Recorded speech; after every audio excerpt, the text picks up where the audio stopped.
All right, you guys need to pick one more time. Heads or tails? You guys ready? It's heads. So all the tails can take their nice little walk back to their seats. Thanks for playing.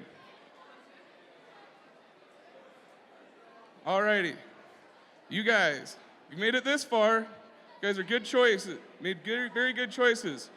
So I need you to choose again. Heads or tails? Heads again. Oh, now the crowd's thinning out a little bit. We're getting down to the end of it. All right. One more time. Heads or tails? It's tails. Oh, geez. Everybody, that was a pretty good one. So, heads or tails? Heads. You guys are pretty good at this. Heads or tails? One more time. Tails. All right, how about you guys remaining in the game? Come up on stage, we're gonna keep you guys honest. Yeah.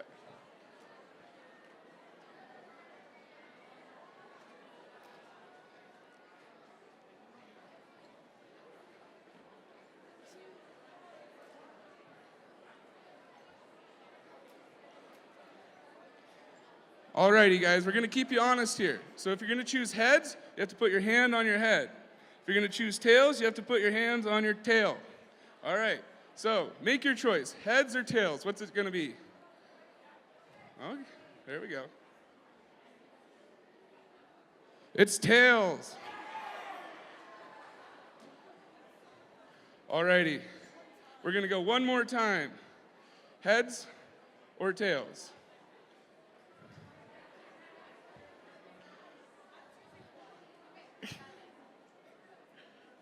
Alrighty? It's tails.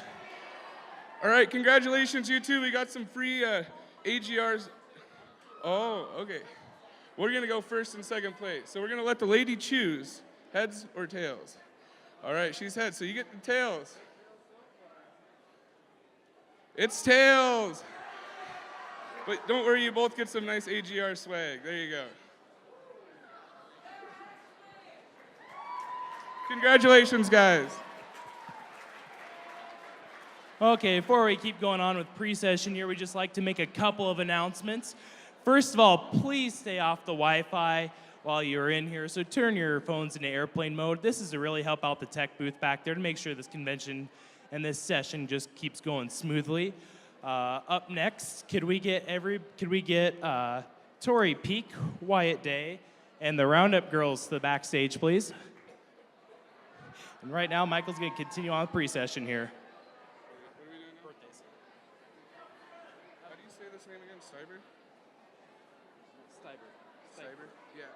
Say chapter, and then since she's not here, send the representative. What's her present? Somebody from her chapter. I do hear there are a couple of birthdays in the house today. So, Sydney Payne from Park City, if you could come to the stage. Is she here? Is she here? Sydney? Sydney Payne from Park. Oh, there she is.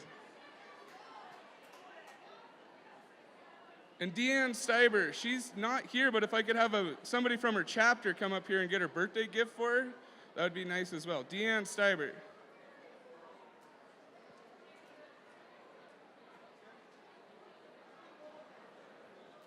Well, I think everybody here would like to sing you a happy birthday.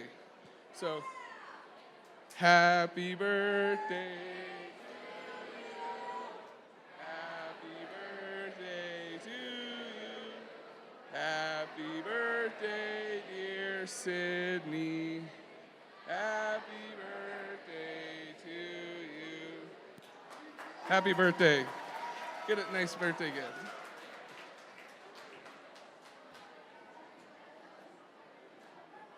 think I'm going to turn it back over to Brent here, and he's going to do some more pre-session festivities. Okay, so we're gonna start this off here with a little lip sync battle. So Wyatt Day, you wanna come up here?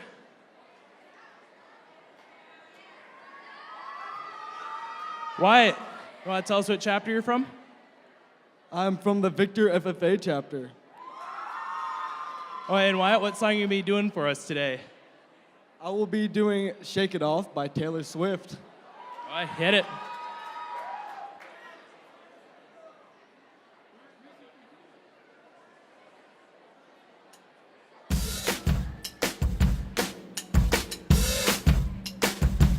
I say I'm too late.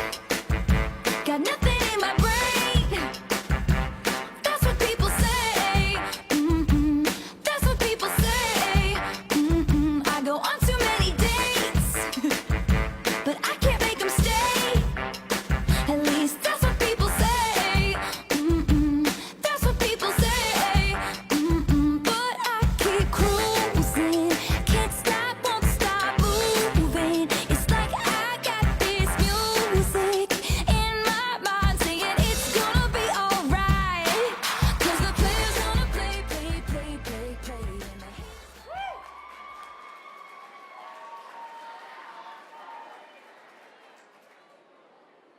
And Okay, let's hear it for Wyatt.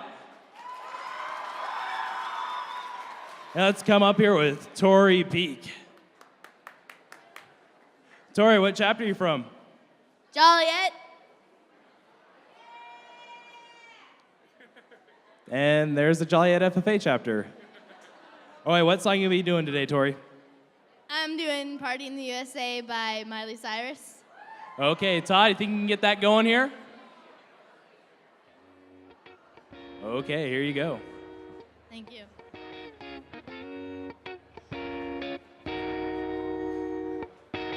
I hopped off the plane at LAX with a dream, my cardigan. Welcome to the land of fame excess. Am I gonna fit in? Jumped in the cab, here I am for the first time. Look to my right and I see the Hollywood sign. This is all so crazy. Everybody seems so famous. My tummy's turning and I'm feeling kinda homesick. Too much pressure and I'm nervous. That's when the taxi man turned on the radio and a Jay-Z song was on. And the Jay-Z song was on. And the Jay-Z song was on. So I put my hands up to play my song. The butterflies fly away. Nod in my head like yeah. Moving my hips like yeah. I got my hands up to play my song. You know I'm gonna be okay. Yeah. It's a party in the USA. Yeah. It's a party in the USA. Get to the place.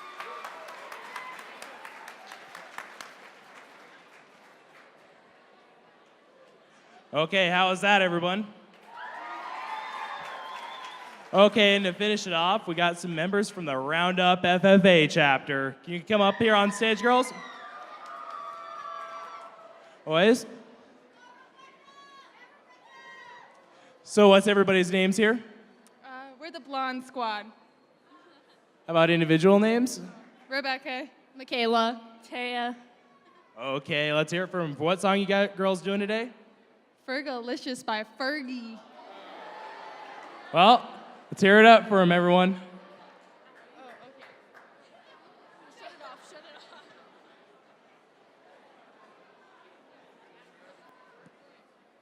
Four, tres, two, uno.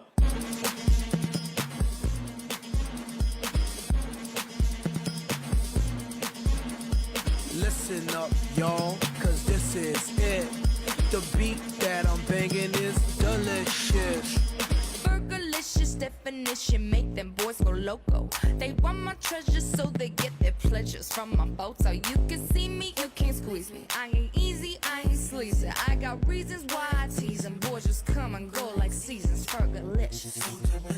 But I ain't promiscuous. And if you were suspicious, all that shit is fictitious. I blow kisses. That puts them boys on rock. And they be lining down the block just to watch what I got. So delicious.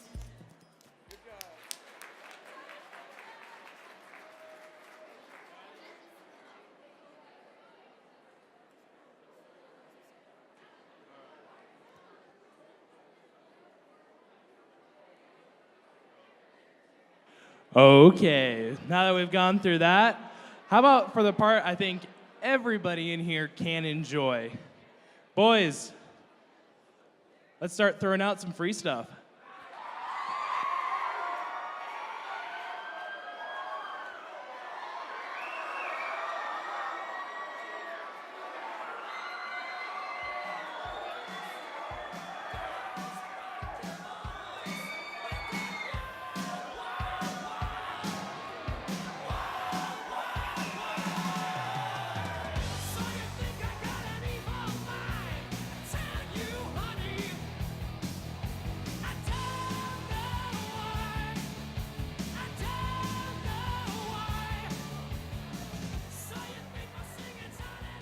Alrighty, thank you guys very much for participating in our pre-sessions. I know we're gonna have a fun-filled session right following us.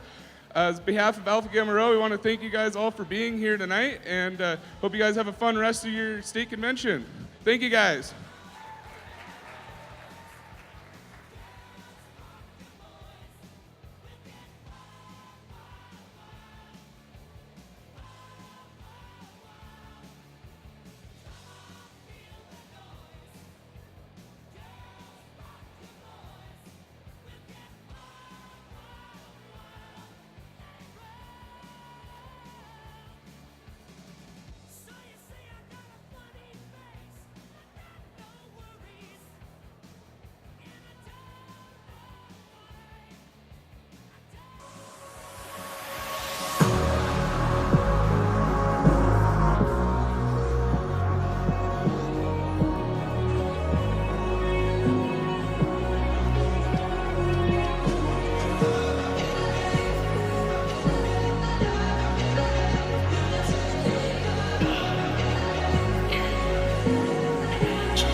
you every day of my life. 'Cause I need you and I want you every day of my life. I need you, I want you every day of my life. 'Cause I need you and I want you every day of my life.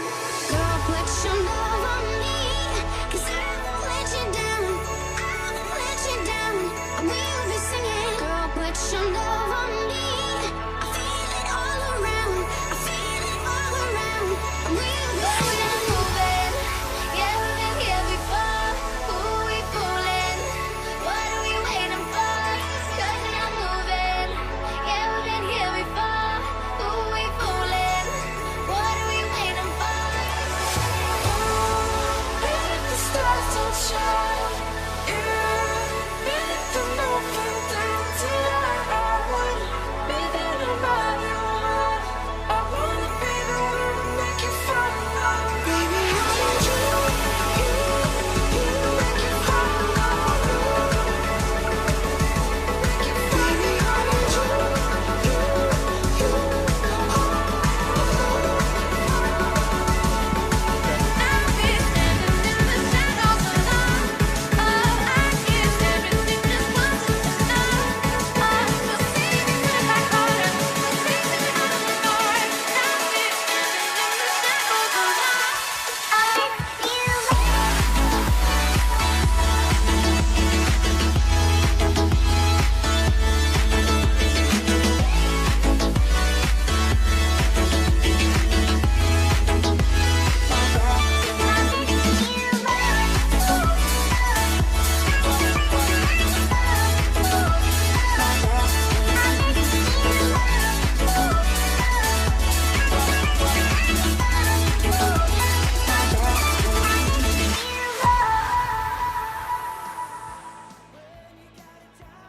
All right, good evening, ladies and gentlemen. We have today's recap video produced by Michael McKay of the Corvallis FFA chapter.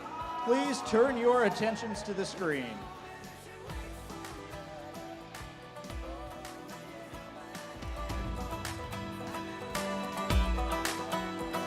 You might be sitting here holding my hand. You might be acting like you're my man. While we listen to the cover band, thinking you're a rock star, singing my favorite song. Trying to cover up the fact that the girl from your past hasn't been here all along. You're still in love with your ex. Oh, and now you wanna be nobody's second best. No, stop holding on to me when the truth is you can't let go.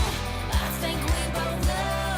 I'm looking in your eyes and I can see that's what you're doing. Maybe I'm the one you're losing. You can't help it, you keep choosing your ex. Oh.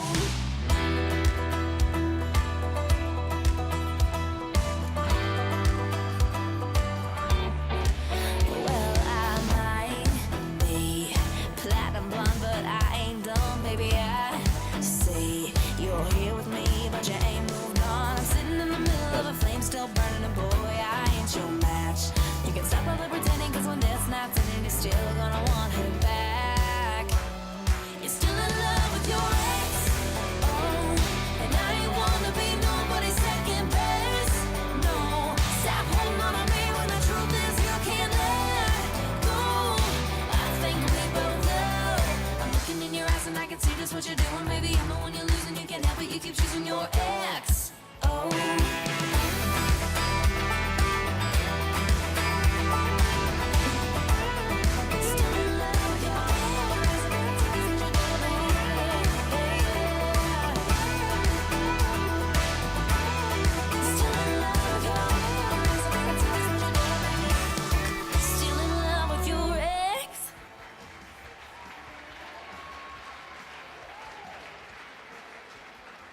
Good evening. Welcome to Billings and the Montana Convention Center. Your countdown to session starts now. Maybe. I lied to him. 10, 9, 8, 7, 6, 5, 4, 3, 2, 1.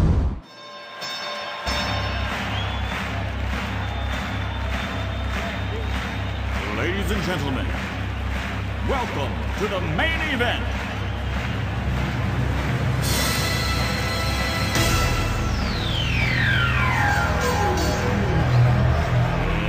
Let's get ready to rumble!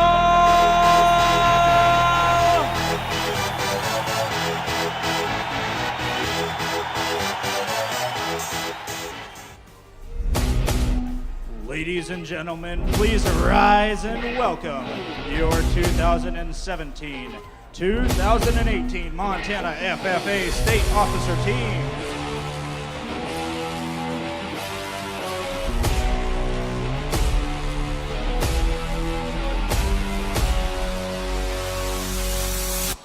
Now let it begin now.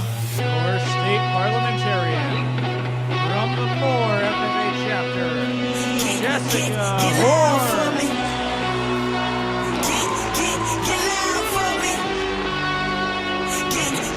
Get loud for me. Hands in the crowd, we tearing it down. Your state sentinel from Missoula, Shelby Morris. Get loud for me. Get loud for me. Hands in the crowd, we tearing it down. Get loud for me. Your state reporter from Laurel, Kelsey Kraft. Why would you try it? Wake up the beast, no, I can't keep silent. I put my time in, now it's my time, your time is expiring. Blood, sweat, and tears, I conquer my fears, I'm ready to fly now. We know they scared of us, no, they don't care for Your us. They state wasn't treasurer there for from us. Wheatland, Trenches, John hopping them Power. fences, making the plays while they riding the benches, yeah. Got cool intentions, yeah. I see my goal and get cold into sin, but when counting our sins, I don't have no friends. I came here to win, my start is your end, now let it begin now. Your state secretary from Fergus of Lewistown, Michaela Gomez. Get loud for me. Get loud for me. Your second vice president from Corvallis, Abby Dunn. Get loud for me. Get loud for me. Get loud for me. Hands in the crowd, we tearing it down. Get loud for me. Your Heart state of a first lion, vice president fire inside me, from blaze like a Shepherd, siren. Why would Seth you try it? Reckdahl. Wake up the beast, no, I can't keep silent. I put my time in, now it's my time, your time is expiring. Blood, sweat, and tears, I conquer my fears, I'm ready to fly now. We know they scared of us, no, they Your don't care state for us. president They wasn't there from for us. Conrad, Up in them trenches, Sheridan up in them fences, Johnson. making the plays while they riding the benches, yeah. Got cool intentions, yeah. I see my goal and get cold into sin, but when counting our sins, I don't have no friends. I came here to win, my start Your is your state end, now let advisor it begin from now. Bozeman, Mr. Jim Rose. Get loud for me. We'd like to thank Northwest Farm Credit Services and Montana Army National Guard for the presentation of tonight's session. Please stand as the flags are presented by the Montana Army National Guard, and our national anthem is performed by two young women who represented Montana as part of the national chorus this past fall in Indianapolis.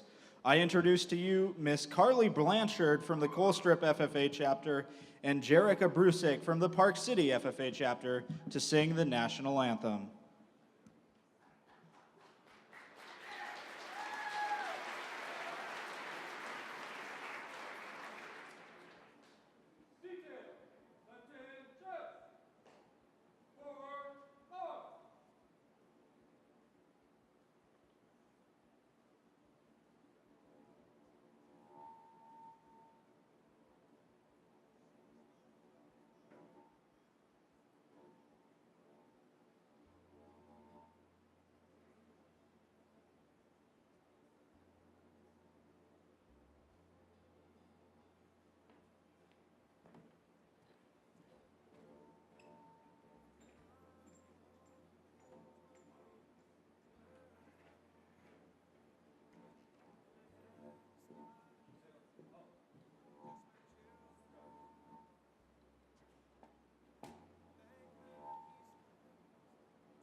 Oh, say, can you see by the dawn's early light what so proudly we hailed at the twilight's last gleaming, whose broad stripes and bright stars through the perilous fight o'er the ramparts we watched were so gallantly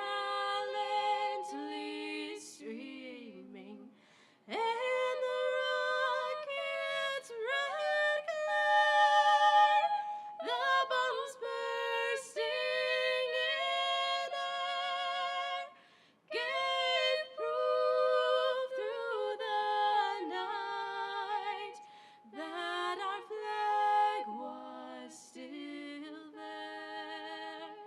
Oh, say does that star-spangled banner yet wave o'er the land of the free and the home of the brave.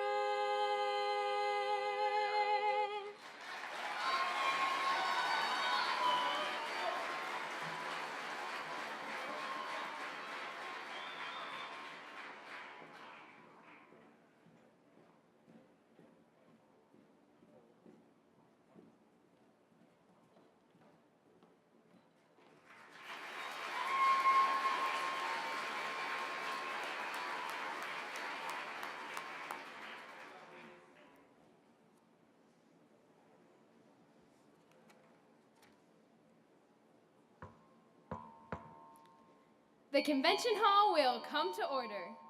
We are now holding the second general session of the 88th annual Montana FFA State Convention. Mr. Vice President, are all officers at their stations? I'll call the roll of officers, determine if they are at their stations, and report back to you, Madam President. The parliamentarian. Of Robert's Rules of Order. What are your duties? It is my obligation to know and share information about parliamentary law and assist members in proper meeting procedure and etiquette so that we may accomplish the business of the association. I assure that every member is heard and that the majority will prevail.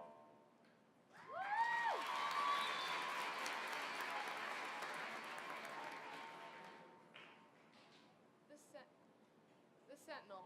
Stationed by the door. Your duties there? Through this door pass many friends of the FFA. It is my duty to see that the door is open to our friends at all times and that they are welcome. I care for the meeting room and paraphernalia. I strive to keep the room comfortable and assist the president in maintaining order.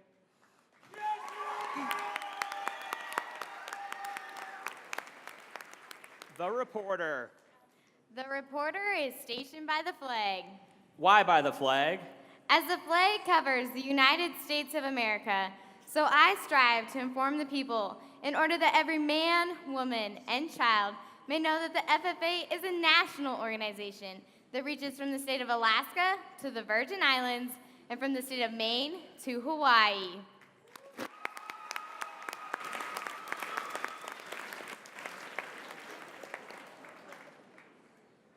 The Treasurer. Stationed at the emblem of Washington. Your duties there? I keep a record of receipts and disbursements, just as Washington kept his farm accounts, carefully and accurately. I encourage thrift among the members and strive to build up our financial standings through savings and investments. George Washington was better able to serve his country because he was financially independent.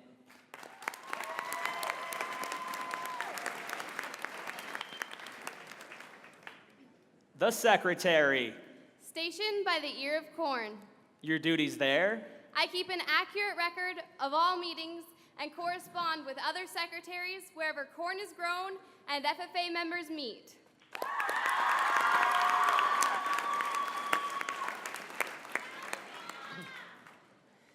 advisor. Here by the owl. Whoa! Why by the owl? The owl is a time-honored emblem of knowledge and wisdom. Being older than the rest of you, I'm asked to advise you from time to time as a need arises. I hope that my advice will always be based on true knowledge and ripened with wisdom.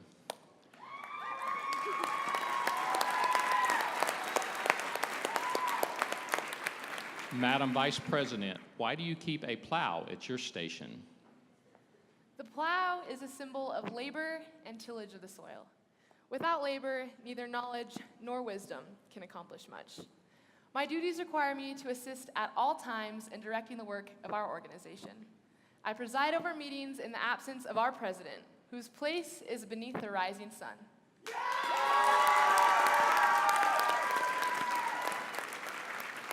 Why is the president so stationed?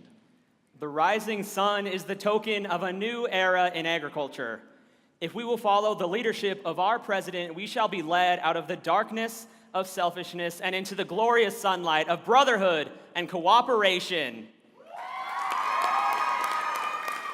Madam President, all officers are at their stations. Thank you, Mr. Vice President. The Secretary will call the roll of members. I am proud to announce that at this, the second general session of the 88th Montana FFA State Convention, there are 1,311 members and guests present, Madam President.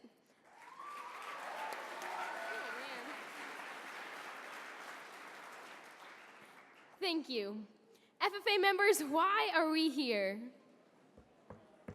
To practice brotherhood, honor agricultural opportunities and responsibilities, and develop those qualities of leadership which an FFA membership possess. May we accomplish our purposes.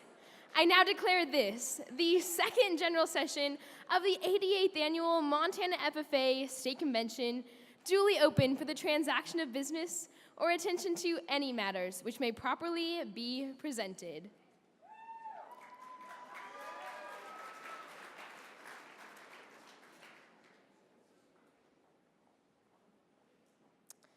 Montana FFA chairing tonight's session is a girl with a huge smile that is always making everyone laugh. This year, you may have seen her traveling around the state, picking up dogs on the side of the road, and frequently falling. Please welcome your state second vice president, Abby Dunn.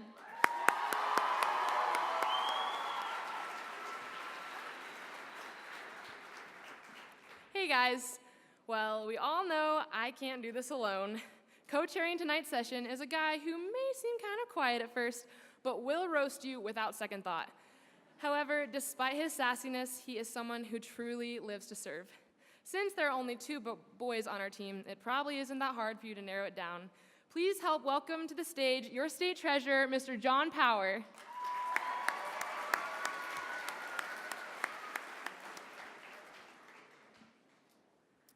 Here it is, the second general session of the 88th Montana FFA State Convention. Tonight's session is brought to us by the Montana Army National Guard and Northwest Farm Credit Services. Our session is titled Rise Beyond Yourself.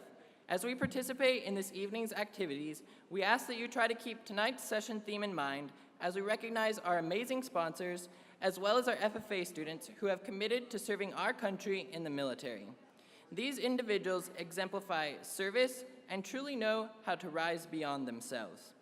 Please join me in a round of applause to show our appreciation to all those who helped make tonight possible.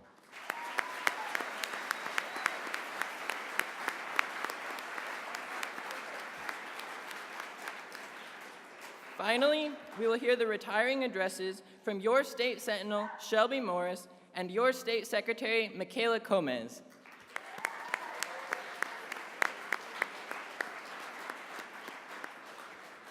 Thank you to our supporters of Montana FFA. I hope you all enjoyed the trade show and were able to check out the Hall of Chapter displays. There are booths from dozens of different businesses and organizations who want to talk to you. Plus, this morning, representatives from each chapter met to go over delegate business in order to improve our great state association. And if that didn't seem like enough, hundreds of members participated in this year's Day of Service. Just as we have thanked those who served today, we should also remember to thank other Montana FFA members and supporters who served to the end. Please join us in a moment of silence to remember Clarks Fork FFA member Alyssa Euler and longtime alumni member Carolyn Davis from Stevensville.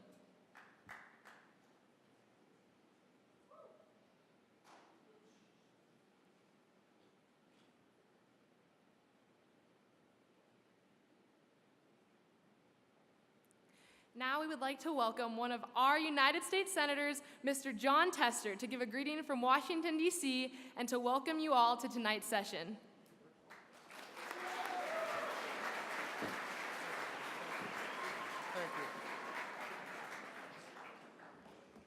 Well, thank you, Abby, for the kind introduction. I want to thank the officers of FFA for that introduction of tonight's second session. It is a pleasure to be here. I want to thank all the sponsors for putting on this 88th convention. 1931, if my math is correct, was the first year for this beginning of the Dirty 30s, which was interesting. I would also say, Abby, I saw the belly bump up on stage. You took a pretty good hit there. That's good. Yeah, absolutely. And I was backstage visiting with folks from Freud and Bainville, and talked to some students, some FFA members from Deer Lodge, and as we were driving in, I even saw a bus from Big Sandy. I wished I could see the crowd, but it's good to have the Big Sandy contingent here as well as everybody else. Hey, look, it is a pleasure to be here. It has probably been said many times already that you guys are tomorrow's leaders. The skills that you get today, whether it's in FFA or any of the other activities that you're involved in, will serve you very, very well moving forward and being leaders of this great country, the greatest country that the world has ever known. And that's not brag, that is fact. And furthermore, we happen to reside in the greatest state in the greatest country the world has ever known. And it is the greatest state for a number of reasons. God has given us an incredible infrastructure here, whether it's in the plains or in the mountains. And we have some of the most amazing people and some of the most talented people, and many of them are in this room here tonight. And I want to thank you for what you're doing as FFA members, as leaders in your communities already, moving forward with the ethics and the hard work and the skills that you're learning here today. Look, we are also the number one state and the number one country because our number one industry is agriculture. And agriculture has played such an incredible role from before the days of the homesteaders to during the days of the homesteaders to today. And quite frankly, we've had our challenges. In 1931, there was a different set of challenges than there are in 2018. But nonetheless, just as big a challenges then are there are today.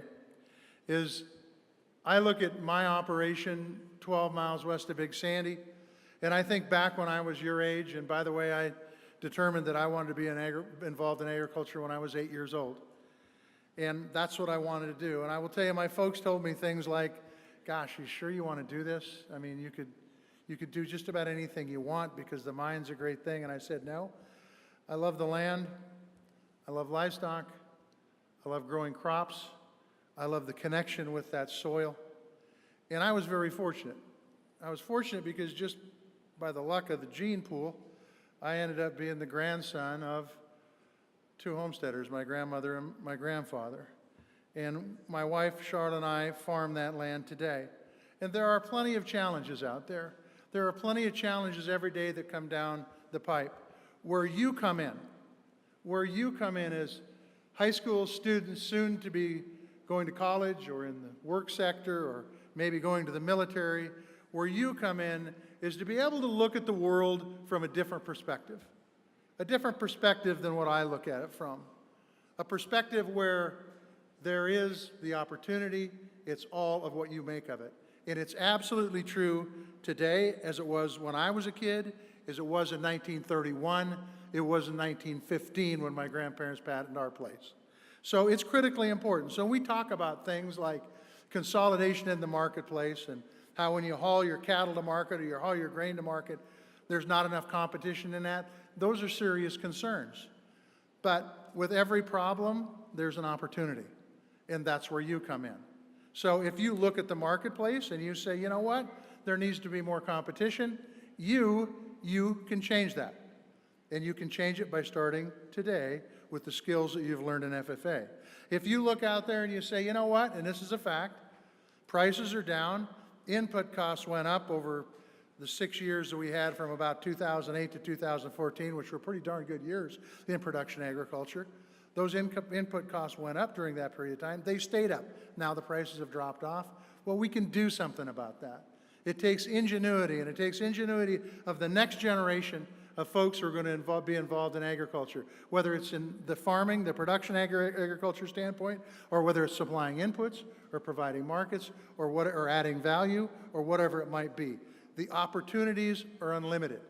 And what I would say to you today, as we see the challenges that are there today, those challenges are solvable. And they're solvable in agriculture, and they're challenges that give us opportunity. Opportunity to add to our economy, opportunity to add to our populations in rural America, which is critically important in my book, and opportunity to move this great country forward. And I would say, as you go forth today, some of you may be going to college and studying agriculture, maybe going into ag research. Some of you may be able to take over your folks' farm, as I did. Some of you may be working in ways that we better utilize water, which may be the most critical resource on this earth. And I would say, take a look at everything from the standpoint of not what's wrong, but what I can do to make it better. And sessions like this one, sessions like you had yesterday, sessions that will come after this, is an opportunity for you to use your mind to move forward with solid thoughts about how we move agriculture, our #1 industry in this state, forward. With that, I wish you the very best of a convention. It is an incredible honor to get to talk to tomorrow's leaders of this country, because that's what you are already, and that's what you will be very, very soon. And I just want to thank you very much for this opportunity. God bless you all. God bless America.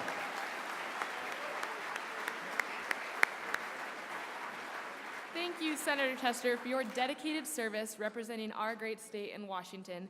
And thank you for taking the time to come and speak with us this evening. Of course.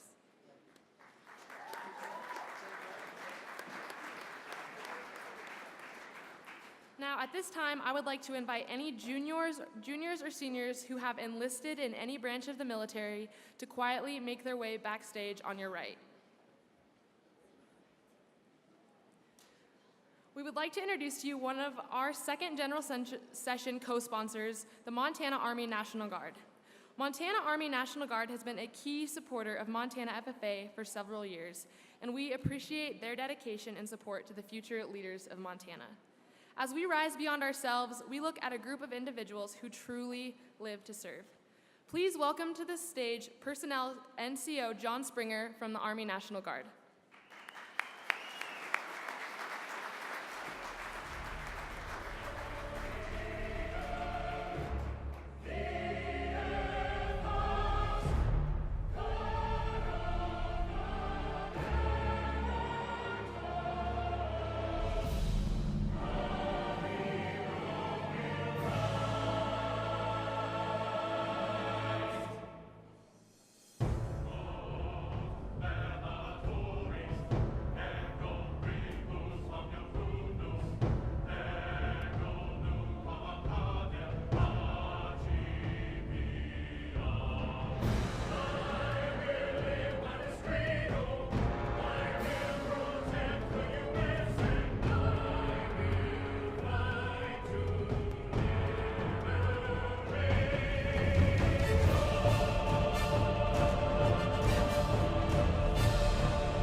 Thanks, Abby, and thanks, Jamie Edmondson, and the rest of the FFA, the officers, and the rest of the FFA group. Just sitting here thinking, it's been a while since I've been on this stage, and it's an absolute honor to come back up after being gone for 6 years. Just sitting back, watching everything that's taken place, and thinking that it was exactly 10 years ago that we actually sat down with Ramey Lunsford, Bill Jimerson, and sat down and established this relationship with FFA, and thinking of where we wanted to make investments. And it was an absolute, without a question, that FFA was going to be something that we were going to take care of. And I'm glad to see that it's still going 10 years strong, even after I left.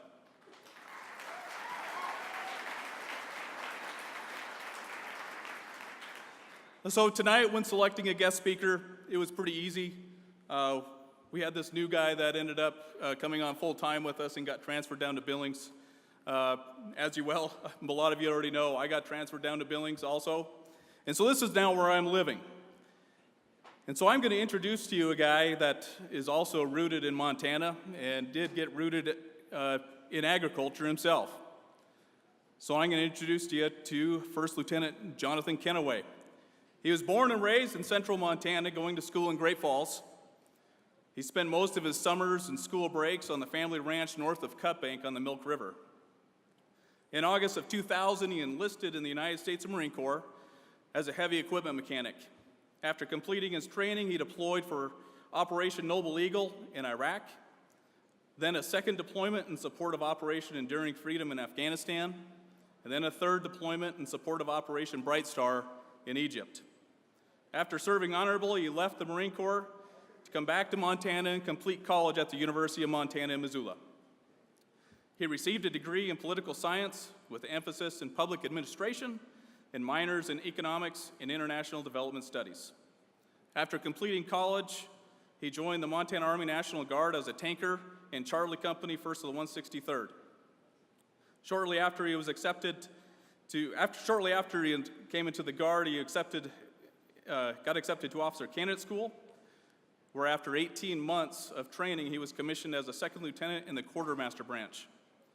He served 4 years as a platoon leader for the 639th Quartermaster Company in Havre, and then he came, of course, like I mentioned, to Billings to serve as a staff officer for the 190th Combat Sustainment Support Battalion here in Billings. In Jonathan's civilian career, he worked on staff for multiple U.S. senators, to include Senator Max Baucus from the state of Montana. In addition, he started his own consulting company amongst 2 other small businesses in Great Falls. First Lieutenant Kennaway is married to his lovely wife, Rebecca, and they have 6 kids. So ladies and gentlemen, at this time, I'd like to introduce you to First Lieutenant Jonathan Kennaway.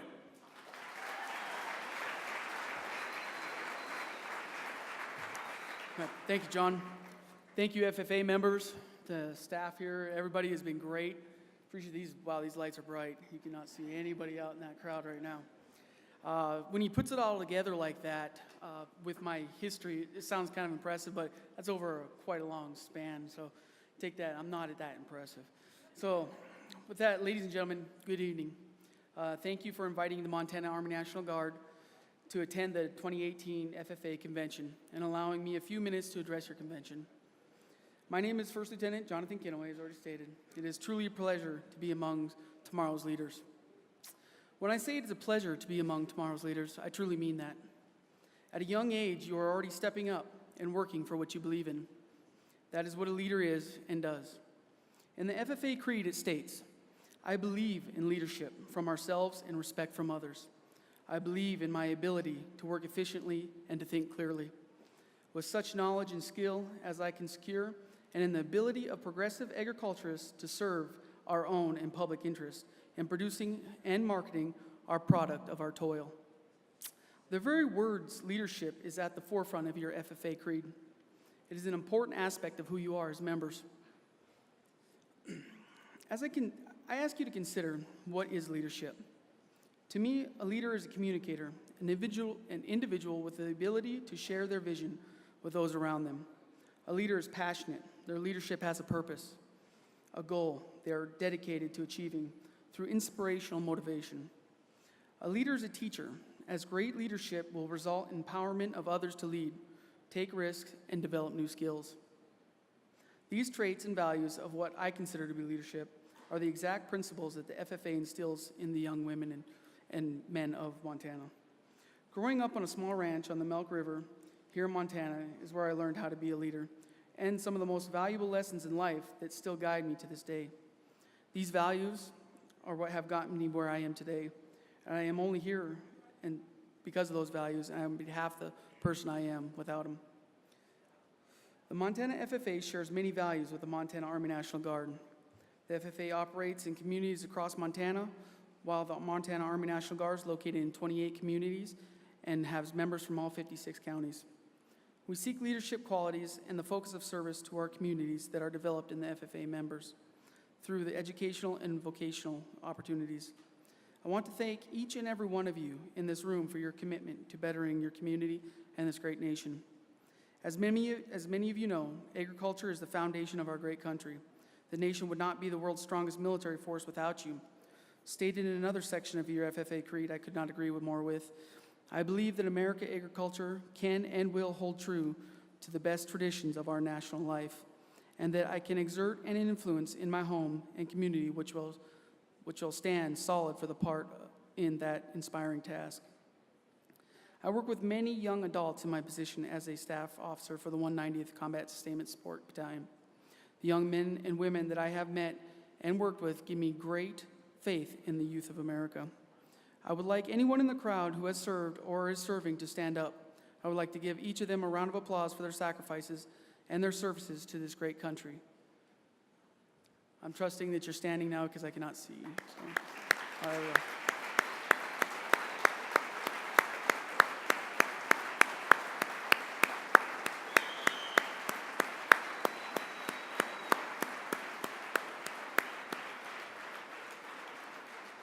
thank you for your service. Lastly, I would like any student who has recently joined the military in any branch to come forward, and I'd like to present them with a token of my appreciation and the Montana Army National Guard's appreciation. Thank you.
We would like to thank you for supporting the Montana FFA. We are truly grateful for your service to this organization and our country.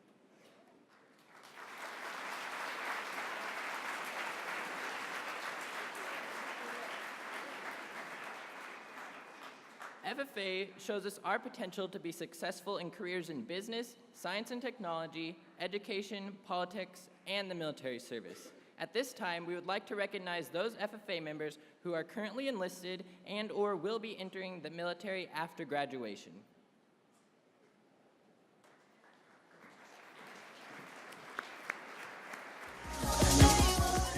Hi, my name is William DeLeo. I'm part of the Roy chapter, and I am with the National Guard.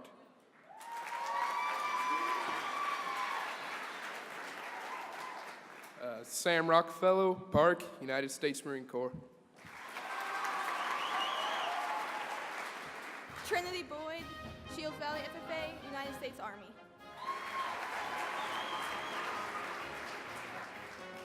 I'm Hannah Silva. I'm from Stevensville chapter, and I'm a National Guard Army. Reagan Johnson from Electric City Chapter, United States Army.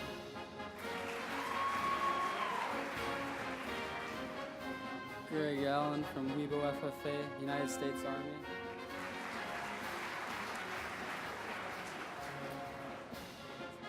Brendan Clark, Shelby FFA, United States Marine Corps.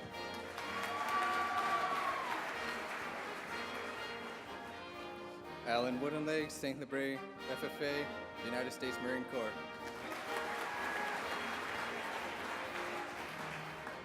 Logan Tighe, Ferguson Lewistown FFA, United States Air Force. Macy Myers, Electric City, United States Air Force.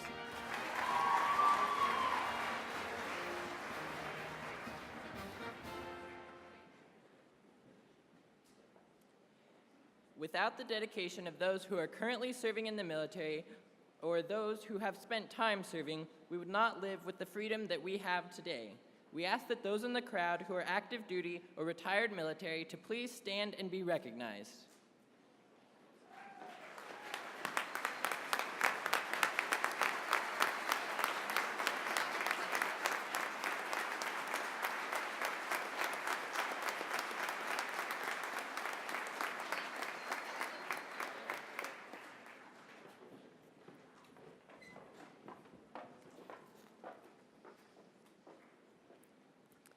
Thank you again for your service to the FFA, our state, and our country.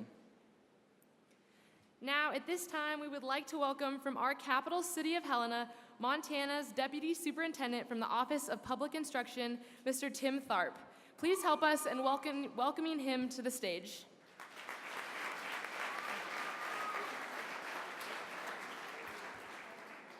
Boy, I don't know how to take the stage after those young people that have made the commitment to represent our country overseas and within our nation. That's great. Another round of applause for all of those students.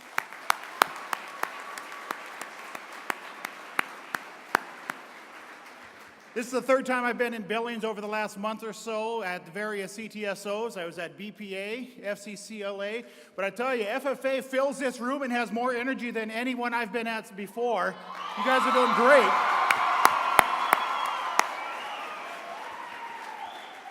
Bring you greetings from the State Superintendent's Office. It's FFA, phenomenal organization. I want to give a special shout out to the chapters I used to be associated with. Is Dutton Brady here? Where is Dutton Brady? Where's Hitchcock with Dutton Brady? Not here? How about Sweetgrass Hills? Where are you guys? All right, I know we've got people from the Tri-Cities area, Hobson, Moore, and Judith Gap. There we go. All right, what a great organization. I spent some time earlier today going through the trade show and meeting with folks around the different college campuses that are here, the different organizations that are represented, all of the different trade groups. As was shared earlier tonight, agriculture is our #1 industry. There's a whole lot more going on in Montana than just going back to the farm or the ranch. If you want to have a job in just about any field, it has a tie back to agriculture. And I really want to encourage you. You don't have to go to MSU Bozeman for a 4-year degree if you want to be involved in ag education. We'd love it if you do, but you don't have to. You want to go to a 2-year program, you want to go to a community college, you want to go the military route, you want to get an apprentice degree, anything out there, all has ties back to the ag industry in just about any area there. So encourage you to pursue whatever your interests are and know that however you go, whatever route you take, it'll always be able to tie back to these leadership skills you're learning here within FFA and contribute to the ag industry. Once again, thank you for having me here tonight and congratulations on a great conference.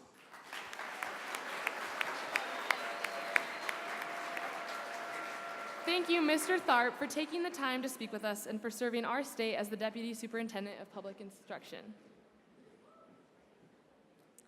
This year, our main stage sponsor is the Alpha Delta chapter of the Alpha Gamma Rho fraternity at Montana State University. Please help me in welcoming their chapter representative, Michael Walsh, to speak on their behalf.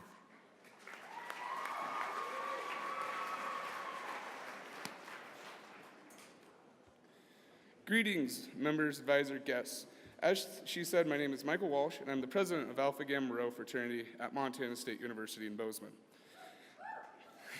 Go Cats, right? Yeah.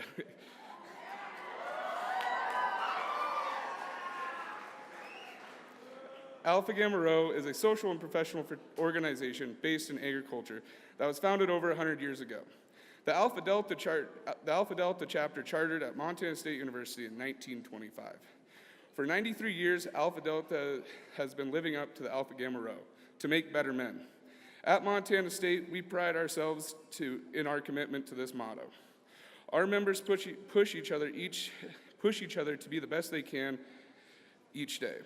Through our deep commitment of our members and our alumni, we have risen to the top at Montana State.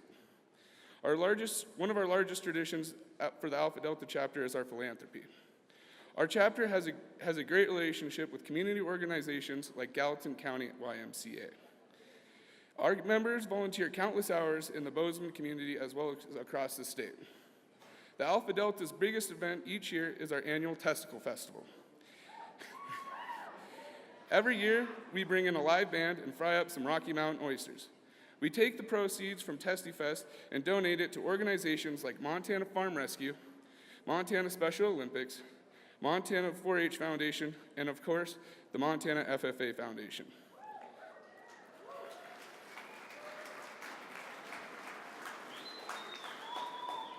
After TestiFest last year, we were able to donate a total of $15,000 to these organizations. We take great pride in this. If you find yourself in Bozeman on October 13th, come over to the fairgrounds, eat some Rocky Mountain oysters, and support a good cause. AGR has a long-standing presence in Montana agriculture. We have alumni in every corner of the state as well as the country. Without our alumni, we would not be able to be as successful as we are. Being a member of Alpha Gamma Rho is lifelong. Your brothers are there for you the rest of your life. So for you young men that end up in Bozeman this fall, come by the house and get a tour and find out what brotherhood means. I'd like to wish you all the best of luck in your upcoming CDEs and hope you have a fun state convention. Thank you, guys.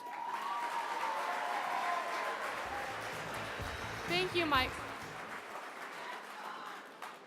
Thank you, Michael, and thank you, Alpha Gamma Rho, for your continuous support. Let's give AGR one more big round of applause.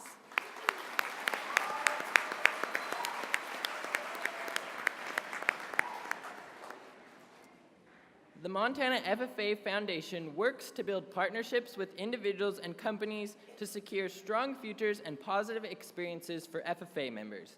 Everything we do in FFA, from proficiencies to career development events, leadership workshops to conferences, would not be possible without the strong connections and relationships developed with our supporters. It is far deeper than simply fundraising. The connections and relationships developed with our supporters is your path to career success. This year marks the 20th anniversary since the inception of our foundation. Please help me in welcoming the Foundation Board of Directors with a power clap after each individual is introduced.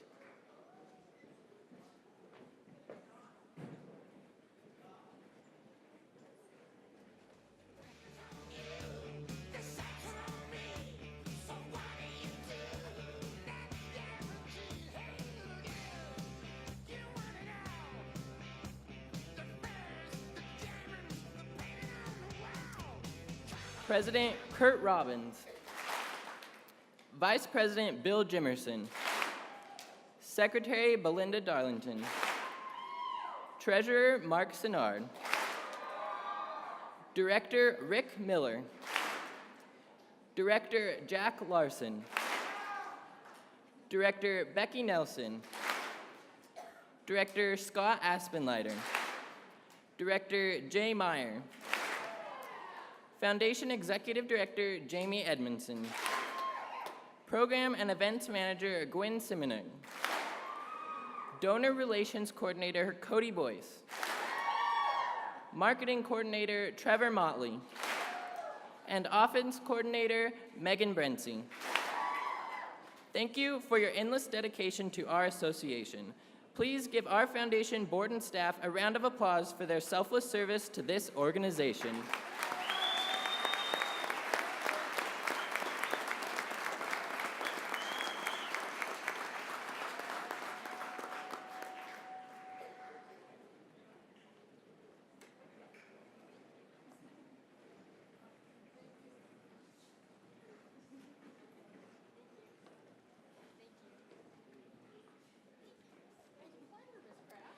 It is now my honor to welcome Carissa Workman and Kyla and Neela Andrews to the satellite stage.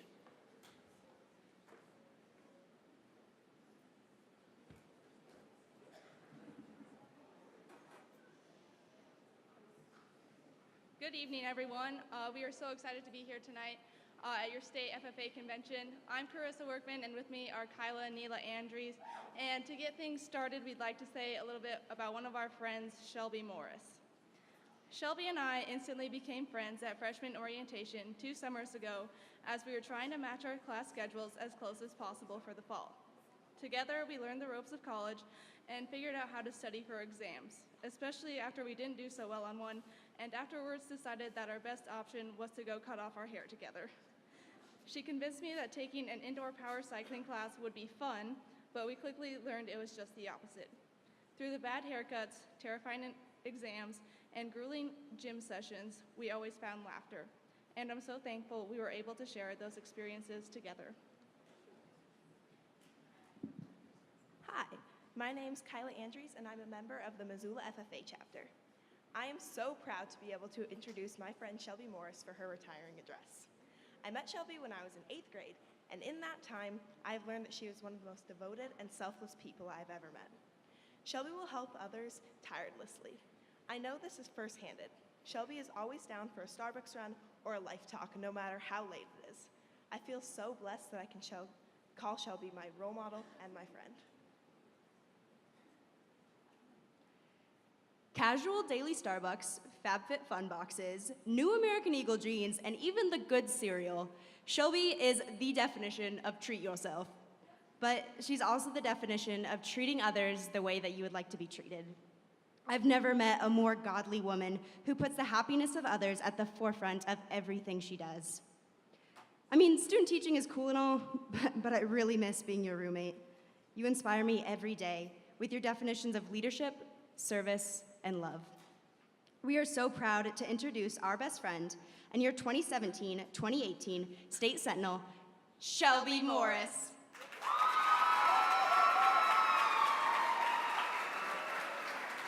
That Sunday morning choir calling, church doors open wide. That hallelujah shoot right through you, make you feel alive. That key under the mat, you know right where it's at, is waiting with the porch light on. Don't bother calling, no need for knocking, just come on home. Come on home, my love is never gonna run dry.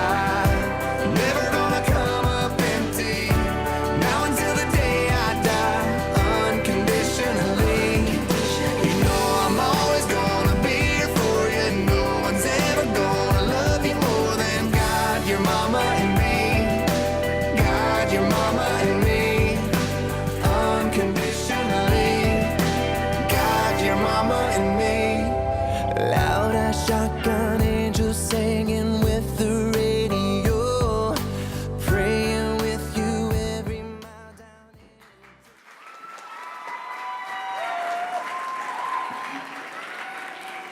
What is love? Is it an emotion? Is it an action? Really, when you think about it, it gets more and more complex. To be safe, let's look in the dictionary. Definition 1. An intense feeling of deep affection. Okay, well, let's try number 2. A person or thing that one loves. All right, well, when I think of love, I think of my favorite NFL team, the Seattle Seahawks. I think of my favorite food, McDonald's French fries. And oh man, do I think of my ALC squashes. But how do we define love? How do we show love? Technically, it has 13 different definitions, but none of those are my definition. And they're probably not the way that you define it either. Time, investment, and selfless are pieces of my definition. Now, let me tell you my love story. It's not what you're thinking. Chapter 1, love is spelled T-I-M-E. It was 8th grade summer going into freshman year, and oh man, I wanted to learn to drive so bad. I was visiting my dad in Alaska for the summer, and I begged him every day to take me out on the ATV. For 2 weeks, it was the same answer. Not today, kiddo. I'm too tired. Finally, my hopes began to diminish until one day, Dad came home and gave me the nod. I ran to the garage, grabbed my gear, and got into the driver's seat. As my fingers gripped the steering wheel, I took a deep breath, and I could taste dirt. With a little bit of freedom, we're driving down the road, which is basically just a back road following the power lines, and I'm going a whopping 30 miles an hour. To me, life couldn't get any better. Until I tuned into my dad, doing what dads do best, giving me seamlessly ending advice. Hey, kiddo, keep both hands on the wheel. Hey, kiddo, keep your head up. A moose could jump out. And of course, the biggest moose jumps into the middle of the road and is staring me deep into my soul. I look at my dad, and nothing could have wiped that "I told you so" smirk off his face. As we come to realize it's happening, Dad decides we should switch seats. So we do a little Chinese fire drill, and I find myself in the passenger seat.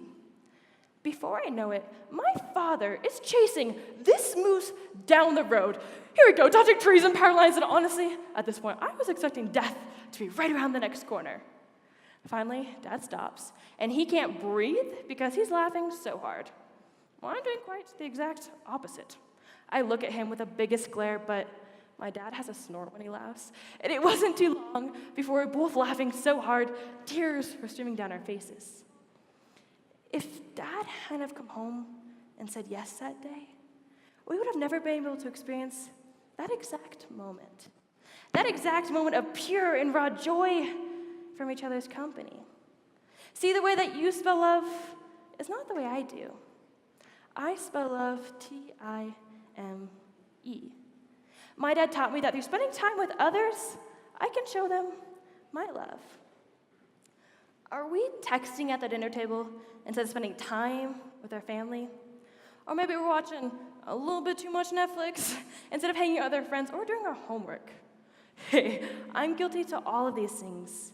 But at the end of the day, are we spending time on the important things? When we learn to spend time on the important things, we can start to invest in those things or people. Chapter 2, Love is Investing. Let me tell you about my first FFA trip.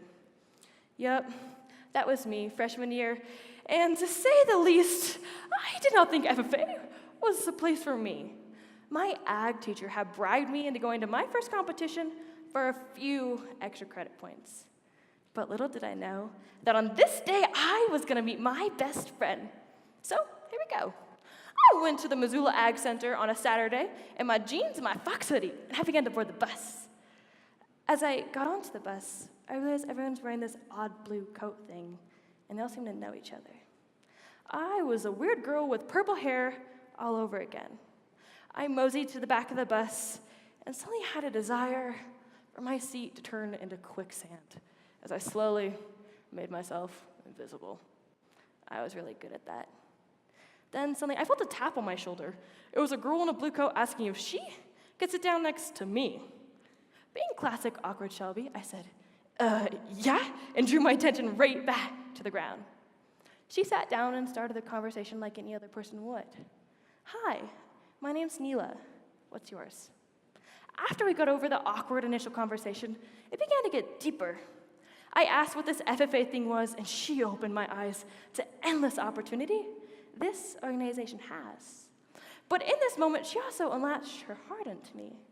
She told me her dreams and desires of being a state officer, and her biggest daydream of being an ag teacher and investing in the future of agriculture through her students.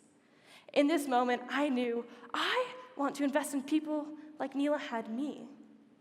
Because she sat down with me this day, she took the time to get to know me for me. Not just the weird girl on the back of the bus. She saw an opportunity to invest just a little. But what came of it was so much more.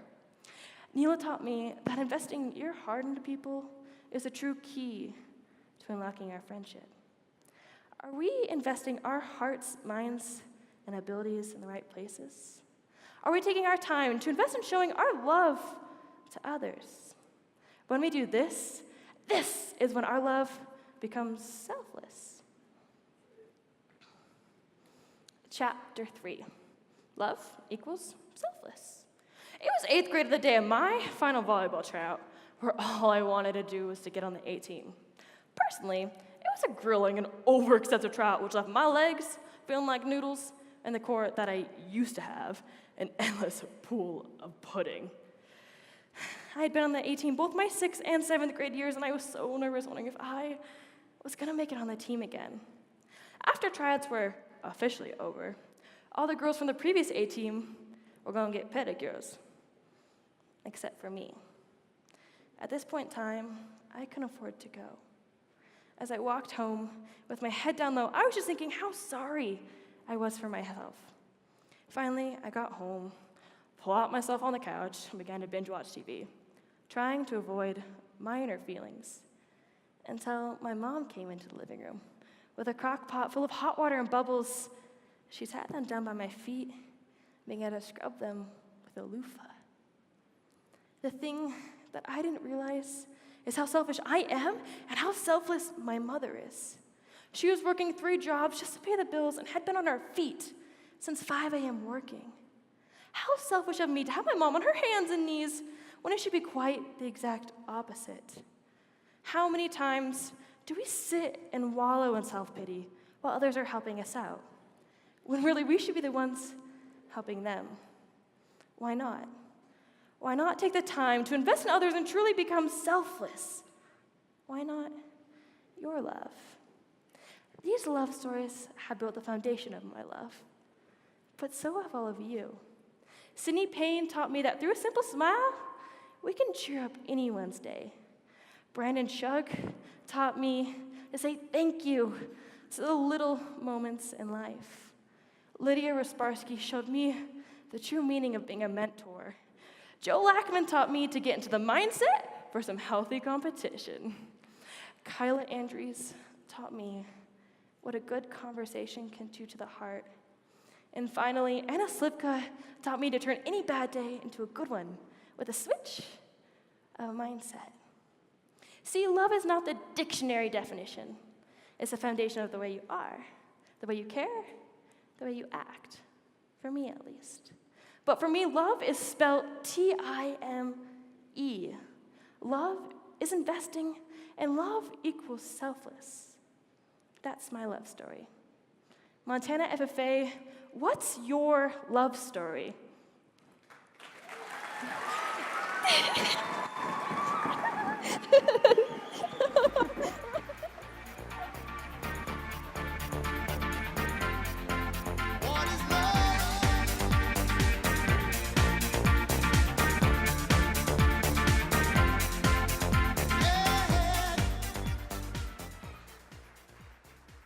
Shelby, you are the most caring and loving person that we know.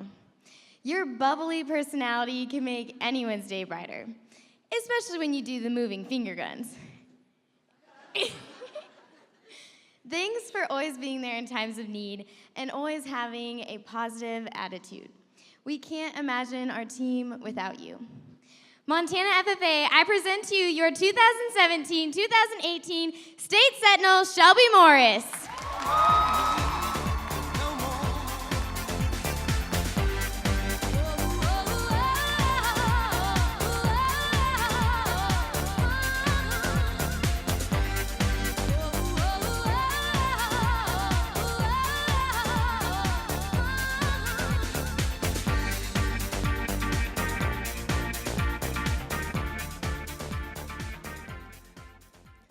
Thank you, Shelby, for always showing your love.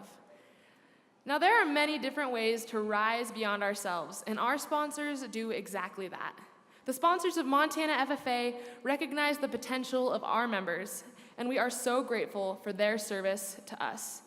Now, to acknowledge our sponsors and the work of the foundation, please welcome to the stage our foundation executive director, Jamie Edmondson.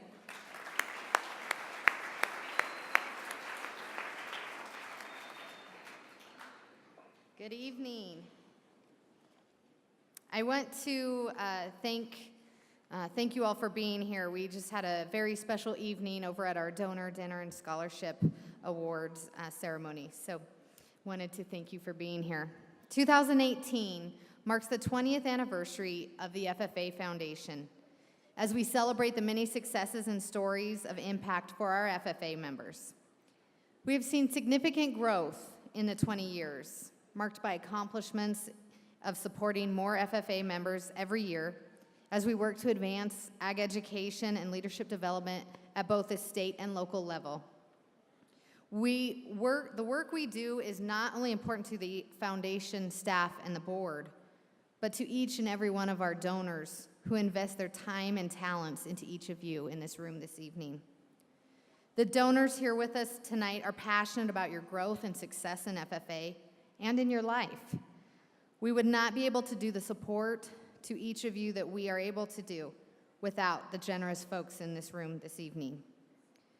The perfect example of living to serve is sitting with us this evening in the front row, our donors and sponsors. And at this time, I would like for all of our donors and sponsors in this room to stand up and be recognized.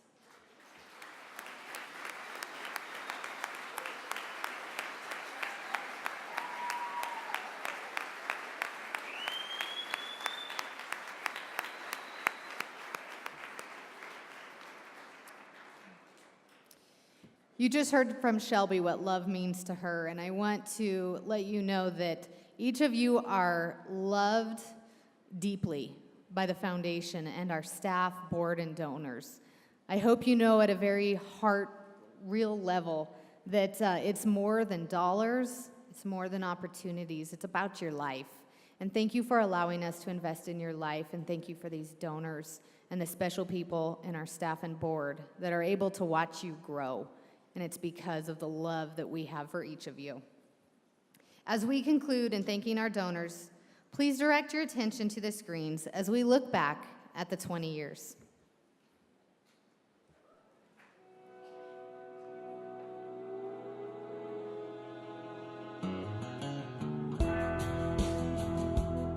From its inception in 1930, the Montana FFA has grown into 95 chapters across the state, impacting over 5,000 active FFA members and ag ed students. In 1998, a support branch was founded for Montana FFA, the Foundation. The Montana FFA Foundation's mission is to cultivate partnerships, promote awareness, and secure resources to enhance agricultural education and the Montana FFA Association. The Foundation's vision is to build leaders, enrich communities, and support our students and create a sustainable, skilled workforce for Montana. We accomplish this task by building leaders through our programs to impact and lead their families, communities, and businesses. We provide chapter support to ensure success of our 94 chapters, and we increase agriculture education programs so that someday we may have FFA in every high school within the state. We provide scholarships and leadership development opportunities for our students, allowing us to impact their career path and ensure a strong, viable workforce in the future. Our passion at the FFA Foundation is to support students through every walk of their FFA career so they may become the leaders of Montana and build and continue the good work that is going on in each of their communities. And starting back in 1998, the foundation started at zero. And now we have over 400,000 raised annually to help support not only the state officers, but for scholarships, for new programs that affect the over 5,000 members of Montana.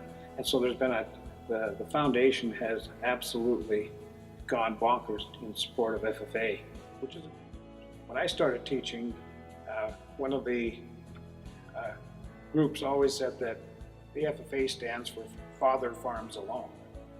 So that was 40 years ago or more, and so that kind of hung as kind of a joke, but it's partly true. And now the finding your future through agriculture is perfect, because the FFA has evolved from a more of a farm-based organization to one that meets the needs of any student. Wherever they live, there's an opportunity for a career in agriculture or other careers that the students can get. So that's career success is truly more important now than it has been ever in the past history of Montana FFA. Looking forward, as we celebrate 20 years as a foundation, we look back at where we've come from, and we look to the future to see the great opportunities that we have to impact FFA members and communities all across this state. We've supported the FFA Foundation for the past 20 years because we've seen the great things that they do in our community and throughout the country, and probably even throughout the world, really. We have customers, employees, directors of Stockman Bank that all have been very active in FFA.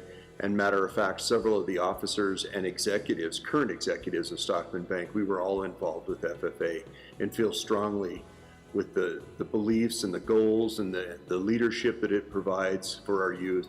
And we just want to be part of those wonderful things that you're doing. Stockman Bank's partnership with the FFA is significant because we share a sense of responsibility, and with that responsibility we feel that leadership is important, and so those two values align very well with what we feel at Stockman Bank. We also know that the agriculture roots and our traditions of agriculture are important to a growing and hungry world. That, you know, it's more than just providing food and fiber. It's providing the leadership and the morals and the values and the work ethics and all of those things that FFA stands for. So does Stockman Bank, and so that's why we feel so strongly in supporting the foundation. We've continued to support FFA and the FFA Foundation for 20 years because as the average age of the Montana farmer continues to increase, then more and more technology and innovation and research is needed in our industry. I feel as an organization we need to do anything that we can to support those young people who are interested in agriculture and looking at it as a career. I have to say, the thanks that we get from the kids and the staff at the FFA and the FFA Alumni Association and the support that we get through your convention, it's a great value for our sponsorship dollars. We get a lot back in return. But what makes FFA significant, I think, is just the scope. You have so many kids involved and students involved in FFA.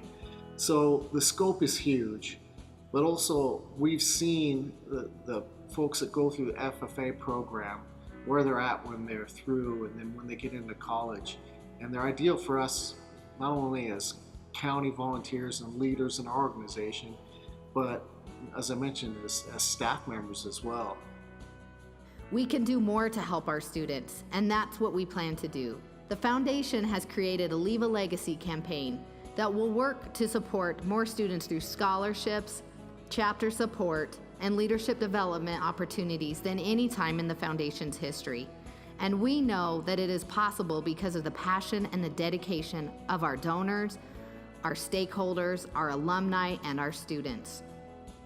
It's because of the love of the Blue Jacket, creating leaders that will govern our nation, govern our state, and make a difference in their homes and communities, that we work to ensure that FFA members have the opportunities they deserve to have the most impact during their FFA career. As we look forward to the next 20 years, we know that we have so much growth potential, and we are looking forward to partnering with our current donors and bringing more into the FFA family as we work to support every FFA member across the state. You know, the three really foundational aspects of the Leave a Legacy campaign are to increase the number of scholarships that we can provide students for advanced education, enhance our ability to support local chapters and local students to a much greater extent than we do today, and probably most importantly, allow more students to really experience the leadership development opportunities that exist there through either formal training or formal events that we can send them to. You know, FFA's impacted me in a big way. I've been involved in FFA directly or indirectly for well over 35 years. When I was in the agricultural business for many years, it had a tremendous impact. Number one, in recruiting, because we would very much purposely recruit FFA students and FFA members because we know what that product was like. It was a reliable product that came with the type of skill sets that we were looking for as an agricultural business. But probably most importantly, what it meant to me personally is it helped me develop. It helped me develop speaking skills. It helped me develop organizational and planning skills. It gave me the opportunity to really experience agriculture. And I didn't come from a farm or ranch. I didn't come from a production ag background. But I spent my entire career in agriculture because I got that interest spurred through, number one, an FFA teacher and advisor, and number two, through the experience of being involved in FFA for many years. As we celebrate 20 years, it's so important to look back at where we've come from and where we are headed. And in that, we could not be more thankful for the generous donors, the businesses and individuals that see the vision of the FFA, understand the amazing talent that our students have, and work to allow us to create programs and opportunities that will enhance our students to become the leaders that we know that they can be. I want to thank each of you for your dedication to FFA, for the time, the funds, and the heart that goes behind each gift that you give. Thank you for supporting Montana FFA for these 20 years, and we look forward to another 20 more. We hope to see you in these same seats 20 years from now, maybe a little older, but still with as much passion and as much dedication to FFA and Montana agriculture. To find the full version of this video, please check out Montana FFA on YouTube following convention.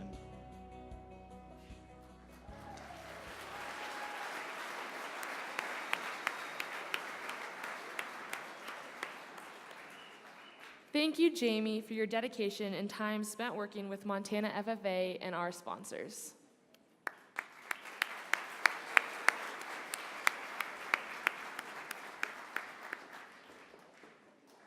The second general session in our day of service is brought to you in part by Northwest Farm Credit Services.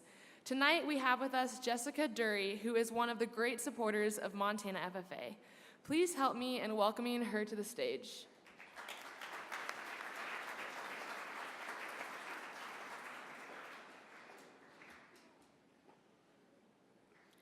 Good evening, and thank you for this great opportunity tonight. My name is Jessica Duray, and I work for Northwest Farm Credit Services here in the Billings office. Tonight I was actually not planning on speaking, as one of my coworkers was going to be here, but he's ended up being sick, and I actually, as I was sitting here tonight, I kept thinking about really how grateful I was for this opportunity, as fortunately I was able to participate in FFA not years and years ago, but quite a while ago. And sitting here and feeling the energy and the excitement in the room, and one thing I just was thinking about the whole time is just to really enjoy the moment. I think so many times we are always looking at the future and really what it can hold for us, but being in FFA was a great time in my life, and I think it brought up so many opportunities to develop myself as a leader and my communication skills and make so many great connections. And I would just say really, really enjoy where you are now and enjoy this time here today. One of the things that I was really looking for in a career was an opportunity to participate in an association that was also very committed to agriculture. And as I was thinking about a few things I wanted to talk about tonight, I was thinking about the purpose statement of Northwest Farm Credit Services, which is to improve the lives of our customers, our employees, and the communities where we work and live, as well as the Northwest agriculture, food, and fiber industries that perform such a vital role in the U.S. and the world. And then I was also comparing that to the FFA mission statement, which is FFA makes a positive difference in the lives of students by developing their potential for premier leadership, personal growth, and career success through agriculture education. Both of us are very dedicated to agriculture and the future that it holds both now and in the future, and a link in the chain for what provides food for us throughout Montana and the entire world. At Northwest, we are committed to our communities where we live and we work. And giving back to our communities is one way that we have a fantastic privilege to support agriculture and show our ability to support the rural communities throughout Montana. We do this in a number of ways by giving back to communities, including higher education and research, crisis relief efforts, youth education, and military veteran support. In 2017 alone, Northwest Farm Credit Services donated over $2.4 million throughout the Northwest, including $600,000 here in Montana. This included just over 20 scholarships for Montana seniors and college students, community grant programs for projects such as playgrounds, volunteer fire departments, and food banks, $50,000 for fire relief funds, and a $250,000 donation for the Montana State University in Bozeman. In addition, our staff volunteer hundreds of hours at many worthy causes throughout the state. As part of our support for youth education, we feel very privileged to have this opportunity to address you today and invest in your future and the future of the industry that we all serve. On behalf of Northwest Farm Credit Services, thank you, and I hope that you have a very successful convention.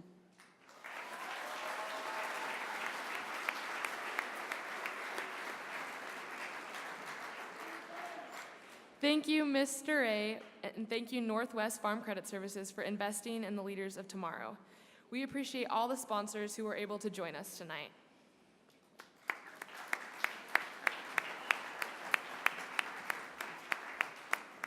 At this time, please welcome Maddie and Colin Gomez, Devin Hughes, and Cody Boyce to the satellite stage.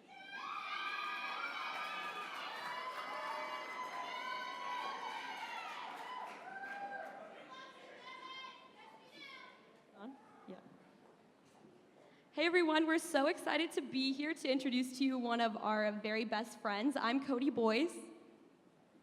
And I'm Devin Hughes. A year ago around this time, I was sitting in those seats and I had maybe talked to Michaela 3 or 4 times in my life. Today I stand up here and give her introduction and considering her one of my very best friends, even through her snort-filled laughter and her life-threatening hand gestures. And along those lines, it's truly incredible how much more often I see her wearing my clothes instead of her own. But what's even more incredible is how much she cares about her friends. Through all of the chocolate chip cookies, the life chats, and the amount of times that she comes over and just does my dishes, we truly appreciate it all. Mike, we love you from your head to your bunions. Hi everyone, I'm Maddie. And I'm Colin. There is no question that Michaela got all the funny genes in the family, as she is the wittiest person we know. Now, when it comes to athletics or smarts, that results in a deeper conversation. Which always results in endless competition. Now, it's always friendly, loving competition, but whether it's racing each other down the ski hill until we yard sale, family game night, or the annual Easter egg hunt that usually results in scars, Michaela has always played her role as the middle child perfectly, providing for someone for Colin and I to always whoop up on. A few examples include the time Maddie flattened her with the motorcycle, or the time I shoved her in the lake because that animal lover decided to set my minnow bait free. Now, I will give her the fact that she's always been the cutest blonde in the family, even though Colin over here is trying pretty hard to be just like her. Hey, she told us to keep this short and sweet. Now, it is our true honor to introduce our unicycle riding, water skiing, corny joke telling friend that we love so much, and the person who only learned to blow out her birthday candles 2 years ago, your 2017-2018 State Secretary, Michaela Gomez.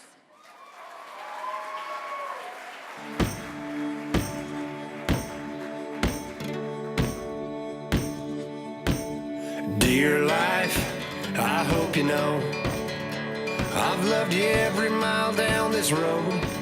Had my share of hits and misses, trying to keep between the ditches. Dear life, I hope you know. Dear life, what's your plan? Is where I'm supposed to be, right where I am. If it is, then I ain't leaving. If it ain't, I'll keep on dreaming. Dear life, what's your plan? Now you're flying by too fast. I'm about to make you last. Begging, won't you please just slow down? You're scaring me to death. I'm trying to catch my breath. Don't wanna let you go. I'm hanging on for dear life. It's all about you. Within our service-based organization, that isn't something that we hear very often. Living to serve, right? Right. But we're also an organization that's built around career success, premier leadership, and personal growth. Let me explain to you what I mean when I say it's all about you. And I'm going to use 3 quotes by Dr. Seuss to help me. Dr. Seuss's words remind me of points that we must all remember every single day in order to live at our best you. But let me just clarify that these are not things that come naturally or easily to me. They're just little reminders to help me to address insecurities and challenges that I'm faced with on a daily basis. When we remember to compare you, to find the confidence within you, and you get to decide your actions, is when you have the power to make that difference, to enact change, and to create an impact. You are you, that is truer than true. There is no one alive who is youer than you. My older sister Maddie and I are 3 years apart, meaning that we had the absolute privilege of attending high school together for 1 year, which also included me being in all the same activities, sports, and clubs that Maddie was in. And you see, this was a little bit of an issue. There was that issue of comparison, that feeling of being inadequate, like the shoes were just a little too big to fill, stuck in an older sibling's shadow. I don't know how many times I would come home from a softball game or even just a practice so upset by my performance. And the majority of the time, it wasn't even that I had done particularly bad, it was just that Maddie, my sister that had 3 years more experience than I, did better. After a pretty tough game one night, I'm sitting at the counter with my mom. She looks over. So, are you gonna tell me what's wrong? I'm silent for a little while, and then reluctantly I begin to speak, which quickly turns to me trying to speak through tears. Mom, I'm never gonna be anything compared to Maddie, and I can't live up to that. And I know what other people are thinking when I walk up to bat. Oh, well, here comes that other Comus girl. It's just too bad she can't hit like her sister. My mom lets me finish having my pity party, and when I do, she just kind of looks at me funny for a second. You know the mom look. Michaela, you are the only one that's thinking that. And comparing yourself to your sister, that's not gonna help make you any better.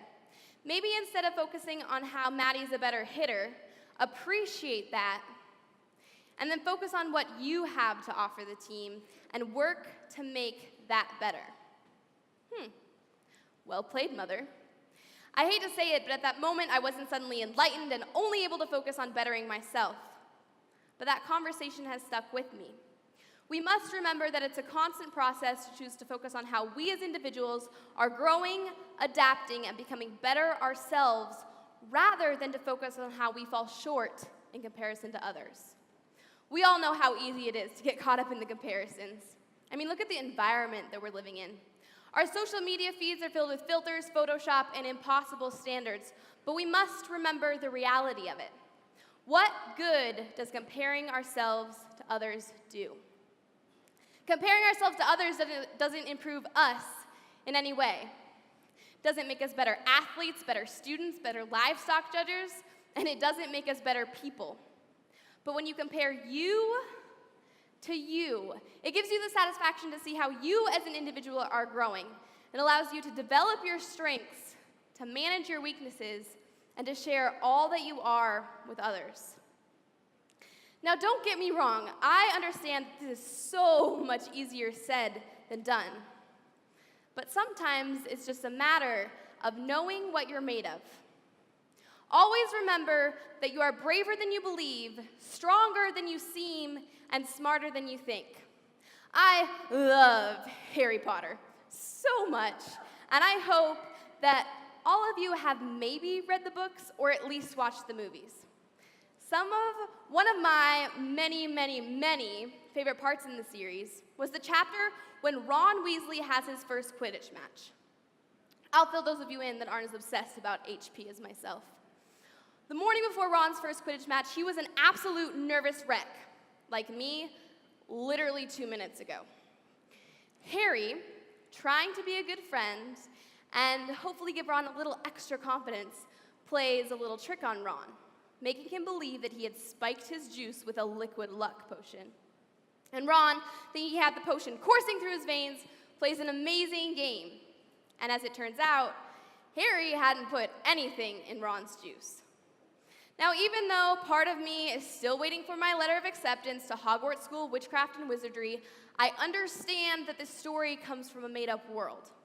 But it offers a very important lesson. Ron was good enough to succeed. He just couldn't find the confidence within himself to do so. You know, sometimes we get in our own way. We don't think we're good enough, and we know there is absolutely no way that we could ever give that speech or make that shot or give that sales presentation. But we are the ones that are stopping ourselves. Our confidence becomes buried under insecurities, the fear of failure, and other people's judgment.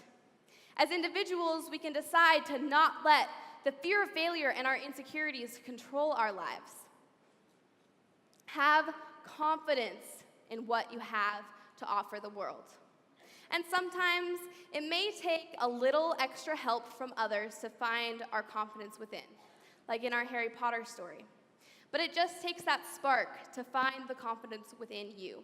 And when you do, run with it. Finding the confidence within opens doors to opportunities that you might not have been brave enough to do or try before. Find, unbury, pull that confidence from within, because there is absolutely no reason why any single one of you should not be confident in yourselves. Find it. Now, I could be like the Michael Jordan of motivational speakers and inspire the heck out of you to only compare you to you and to find the confidence within you. But at the end of the day, I am most definitely not the Michael Jordan of motivational speakers. And it's your decision to view yourself like that.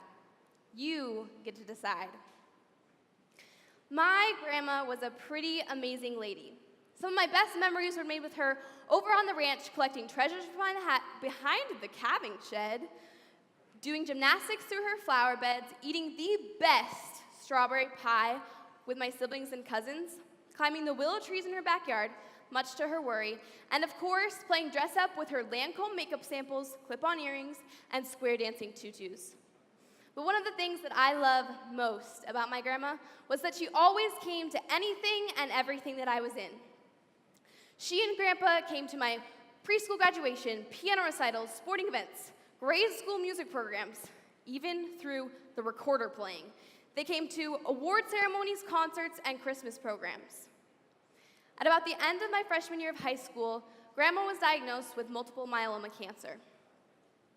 She had broken her back in 2 places earlier in the year, and due to a prolonged healing process, the doctors knew something wasn't quite right. Now, let's take a time out right here, because I want to clarify that this is not a sad story.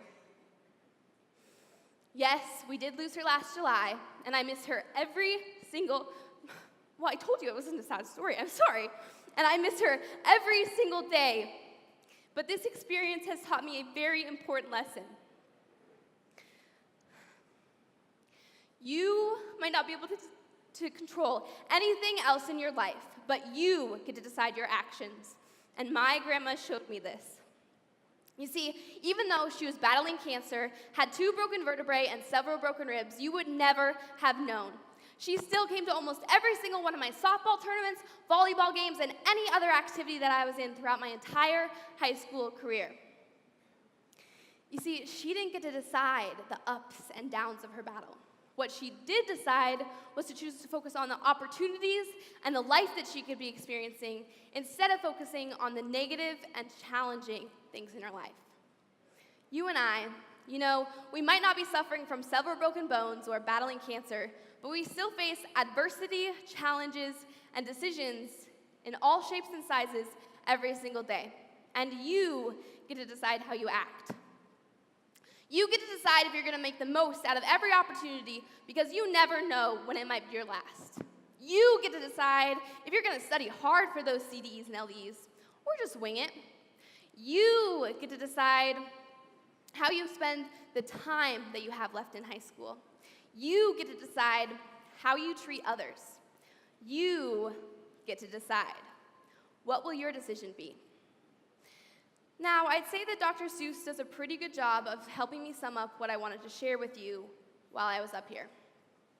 Comparing ourselves to others doesn't improve us in any way. Instead, compare you to you and find the confidence within you.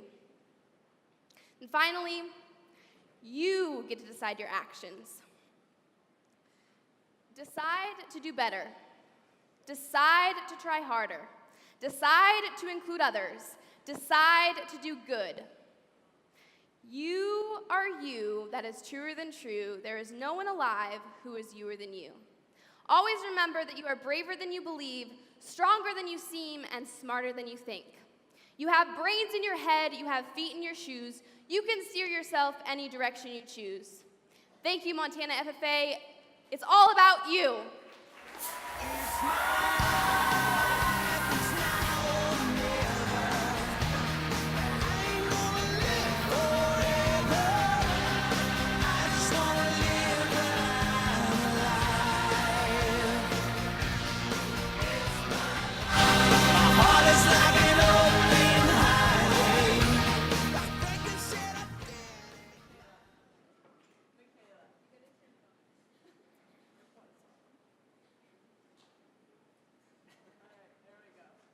Michaela, it is an undeniable fact that there is never a dull moment with you around. And despite your tears, there's going to be a sarcastic, goofy remark come out of your mouth as soon as we get off this stage today. Whether we were sitting in the association office for our meetings or crammed in a van on commodity tour, you always knew how to brighten the conversation. Thank you for uniting our team with laughter and reminding us that our greatest competitor is ourselves. Love, John, Abby, Seth, Kelsey, Shelby, Sheridan, and Jessica. Montana FFA, I present to you your 2017-2018 State Secretary, Michaela Gomez.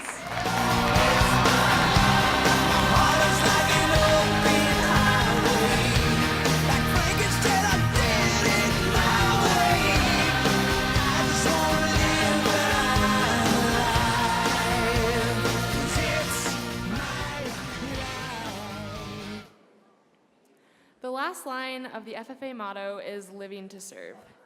Today, many of our members gave back to this community through the Day of Service program. Please join us in thanking the National FFA Living to Serve program and Northwest Farm Credit for sponsoring this program.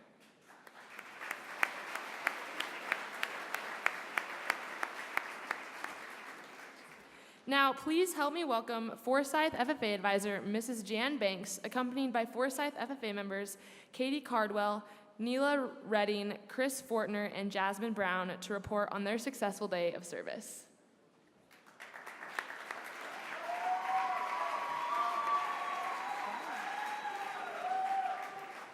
Thanks, guys. Thank you to all the FFA members, parents, advisors, and bus drivers that participated in Montana Day of Service. Thanks for your cooperation and respectful attitudes. I am quite proud of how you did today. Here to give a recap of today's events are 4 of the Forsyth FFA members.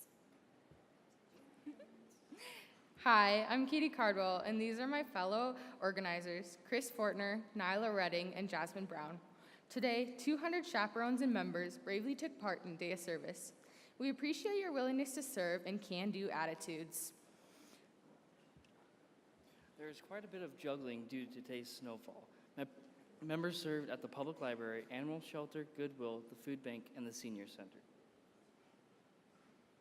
At Goodwill, members organized aisles and tagged clothing for sale. The animal shelter had members clean crates, and at the end, we were able to pet some of the dogs. This event takes the work of many. We would like to give a special thank you to the drivers of the Carter County, Deer Lodge, Ritchie, Bainville, Gardner, and Forsyth buses. We also thank the state officers, Mr. Rose, Gwen, and the Foundation and Northwest Farm Credit Services for sponsoring the t-shirts. Thank you.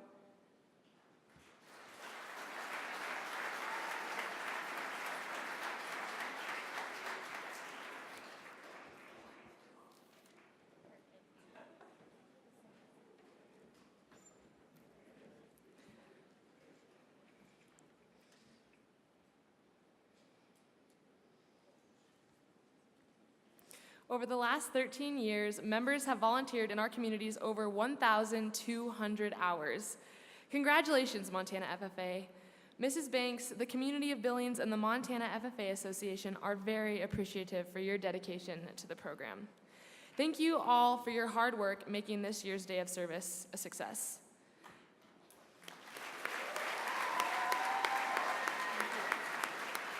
Well, Day of Service is a way for the FFA to all come together and give back to the community in a fun way.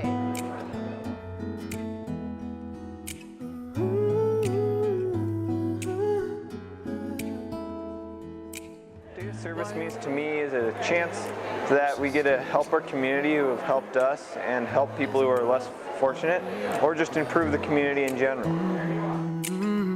Don't we know everyone's got a father and mother? The day we know we're all the same together, we can make that change. Look around, there are two. Day of Service means to me to help the community, help your friends, and help your family for what is needed to be done at their job. What a waste, another day, another good one dying. But I know that the world will change the day we know we're all the same. Day of Service is so much fun because we get to give back to the amazing Billings community. They are allowing us to have our state leadership convention here, which is so amazing. So it's nice to give back to them for allowing us to be here and helping us out. Get close to each other, we gotta make that change, yeah. Day of Service is a fun way for the FFA to all come together and give back to the community. What a waste it would be to deny somebody of the chance to be their selves. What a waste it would be if we heard for nothing. But I know that the world can change the day we know we're all the same. Why can't we? Today we went to the public library and we helped vacuum and sweep the shelves, or dust the shelves, yeah. Why can't we just? How are we supposed to get close to each other? We gotta make that change, yeah.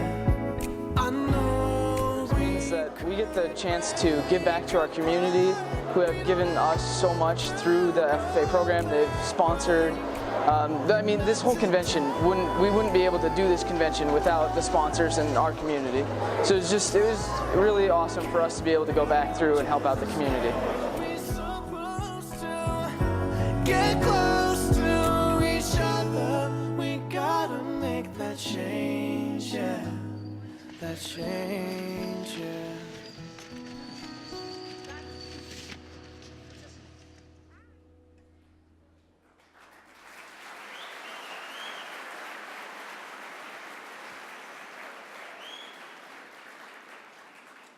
At this time, will the Three Forks, Fort Benton, and Prairie chapters report back to backstage to your right? Again, if we could have the Three Forks, Fort Benton, and Prairie chapters report backstage to your right. Thank you. The Building Our Montana Communities Award, sponsored by the Montana Department of Agriculture, is given to chapters who exemplify outstanding service projects in their community. We are fortunate enough to have a representative from the department with us here tonight. Please help me welcome Walt Anseth to the stage to present these awards for the top 3 chapters in the Building Our Montana Communities category.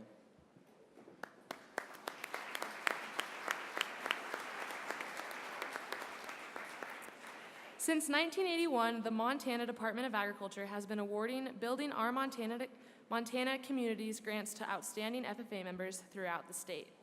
These grants are funded from the Agricultural Finance Program. Montana Department of Agriculture staff evaluates the top STAR chapter applicants. Grants are awarded to the FFA chapters that have shown superior Building Our Montana Communities projects. These projects must accomplish specific learning, participation, and achievement objectives, which are: 1, facilitate an understanding among students of the principles and fundamentals of community development. 2, involve students in planning and implementing a chapter Building Our Montana Communities project or projects of their choice. 3, help youth acquire knowledge and skills in community leadership for present and future use. 4, benefit the community as a whole while recognizing the importance of community participation. And 5, further the economic development opportunities of agriculture and/or agribusiness and impact the local community. 3 chapters have been selected for the Building Our Montana Communities Award. In no particular order, will 2 representatives from the following chapters please come to the stage to be recognized in this award area: the Columbus FFA, the Hysham FFA, and the Joliet FFA. These chapters will receive cash prizes donated by the Montana Department of Agriculture.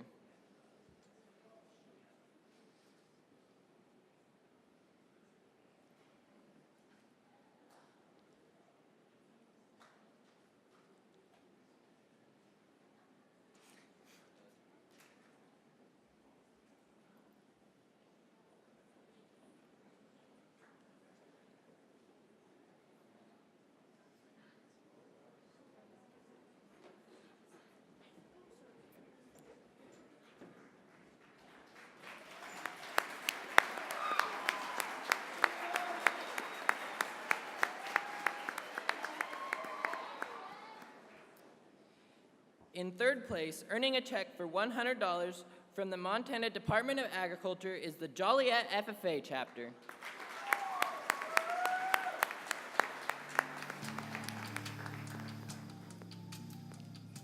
In 2nd place, earning a check in the amount of $200 is the Columbus FFA.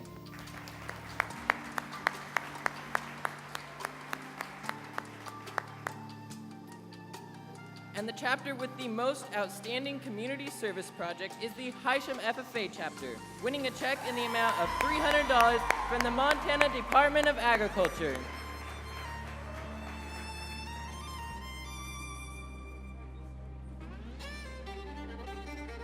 Mr. Anseth, on behalf of the Montana FFA, thank you for your support of our local chapters. Let's give those chapters and the Montana Department of Agriculture one more round of applause.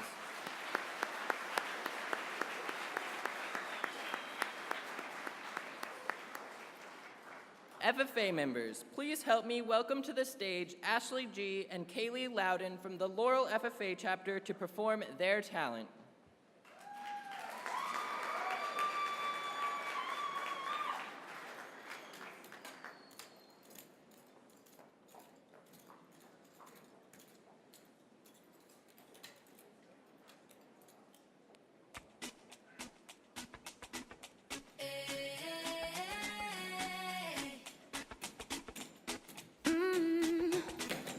Trying to force a puzzle piece, not a perfect fit for me, but they told me give it time.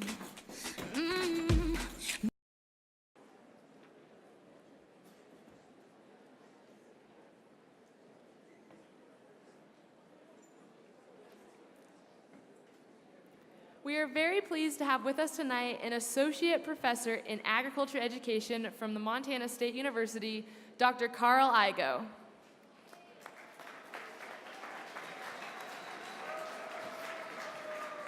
Here at this midpoint of the 2018 Montana FFA State Convention, we take the time to empower our supporters and Montana FFA has no individual or groups that support us more than our high school agricultural education teachers. If I could get our lighting specialist to bring up the house lights.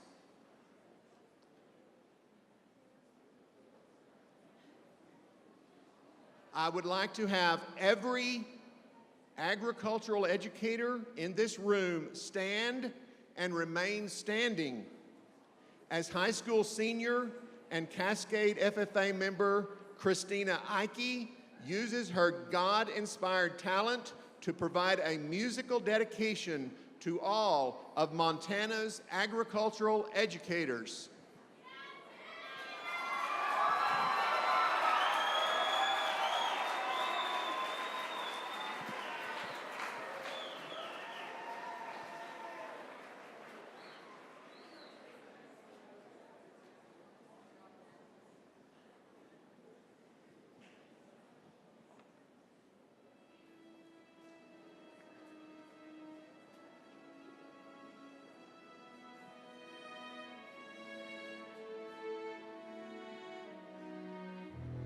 As I lay me down, heaven hear me now. I'm lost without a cause, after giving it my all. Winter storms have come and darkened my sun. After all that I've been through, who on earth can I turn to? I look to you.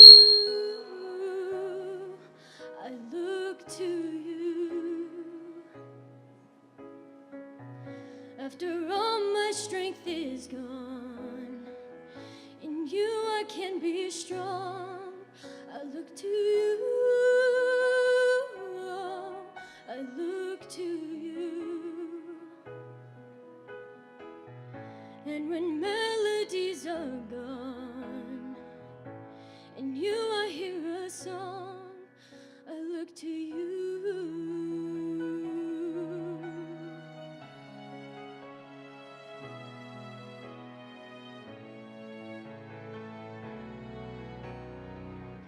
About to lose my breath, there's no fighting left, sinking to rise no more, searching for that door. And every road that I've taken led to my regret. I don't know if I'm gonna make it, nothing to do but lift my head. I look to you. I look to you. After all my strength is gone, in you I can be strong. I look to you. I look to you. And when melodies are gone, in you I hear a song, I look to you. My walls have come down, crumbling down on me. I need you to set me free. Take me far away from the battle. I need you to shine on me. I look to you. I look to you. After all my strength is gone, in you I can be strong. I look to you. I look to you. And when melodies are gone, in you I hear a song. I look to you.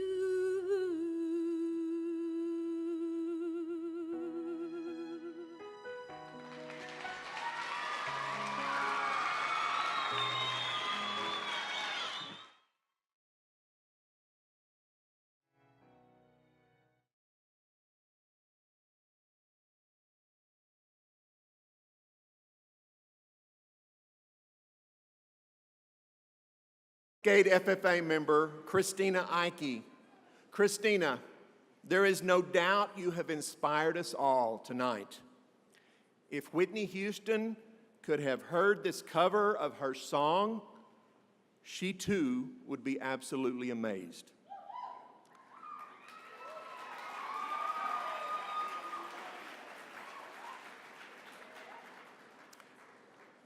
From the bottom of my heart, Christina, thank you. Agricultural educators, there are so many people across this state who truly do look to you for their encouragement, their motivation, and a cause worth believing in. Many of them are in the room tonight, and we applaud you for being strong when our strength is gone, for being our song when every melody seems beyond our grasp. Ladies and gentlemen, please put your hands together for all of Montana's agricultural education teachers.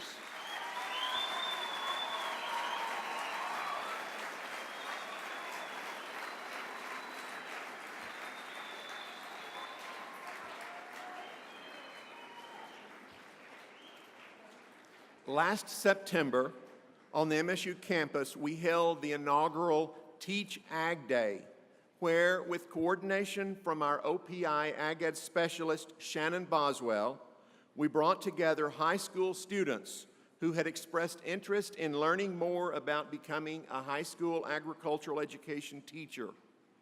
Those participants were exposed to lesson planning and presentation, as well as discussions centered on the Ag Ed program model, how to apply and pay for college, how to secure scholarships and career opportunities upon completion of the requirements for teaching licensure. This evening, in a follow-up event, we will recognize current FFA members who have committed to continuing on a career trajectory to become licensed agricultural education teachers in our state. Many of you have seen, either in your local schools or perhaps even through a news media, a signing day for talented high school athletes who have committed to attend a particular college or university to continue developing their athletic prowess.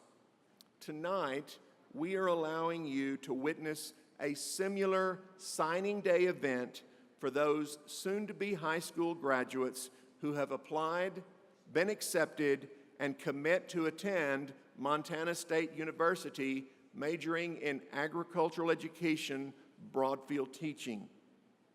As I call the names of our signing day honorees, I ask that, if the parents are present, they escort the future ag teacher to the right side of the stage, where the respective ag teacher will join the processional and escort them to our signing table. Assembling with me on stage are several individuals who certainly have a vested interest in helping these FFA members make the transition from high school ag ed student to college ag ed student to Montana ag ed teacher.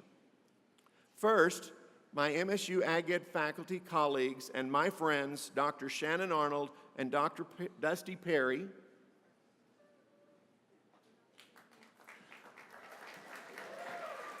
along with our Montana OPI Ag Ed specialist, Shannon Boswell,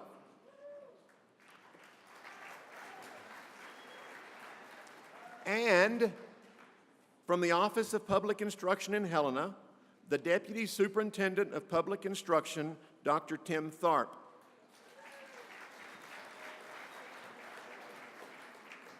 Each of these individuals is here to support the decision and efforts of our honorees, both literally and symbolically. All will gather behind the table at which our signers will ink her or his commitment form. We will pause briefly while each signer is at the table to allow our convention photographer to capture this auspicious and momentous occasion. As I introduce each individual, I believe a power clap is appropriate. From Shepherd High School, daughter of Stacy and Russell Dietz, Colby Dietz.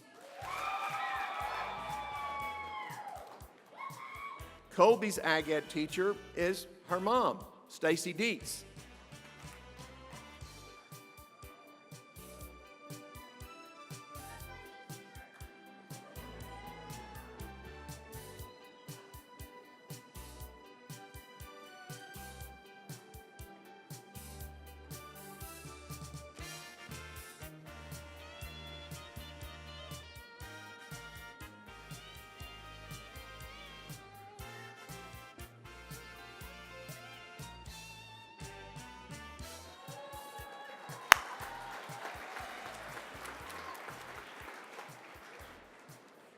From Sweetgrass County High School in Big Timber, daughter of Rob and Susie Fleming, Jody Fleming. Jody's ag ed teachers are Geneva and Casey Lunsford.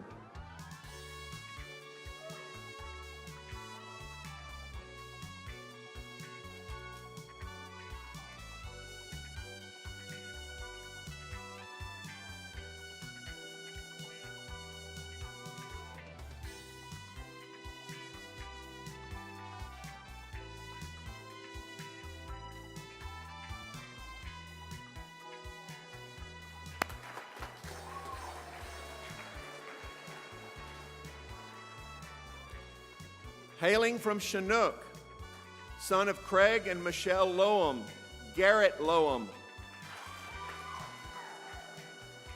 Garrett's ag ed teacher is Robin Allen.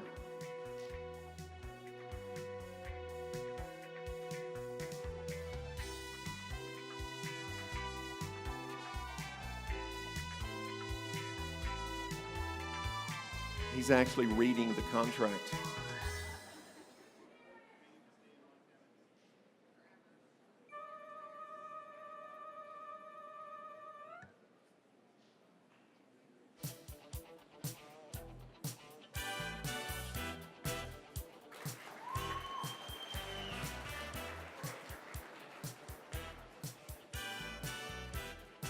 A 2018 graduate from Ritchie High School, son of Paul and Cindy Sponheim, Isaac Sponheim.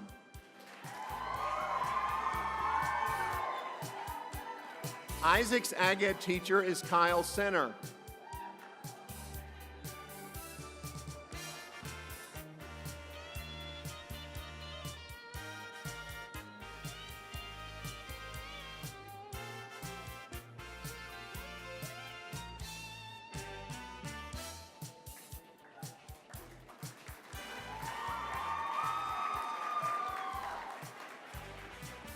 From the Missoula FFA chapter, daughter of Doug and Susan Stanley, Sarah Lynn Stanley.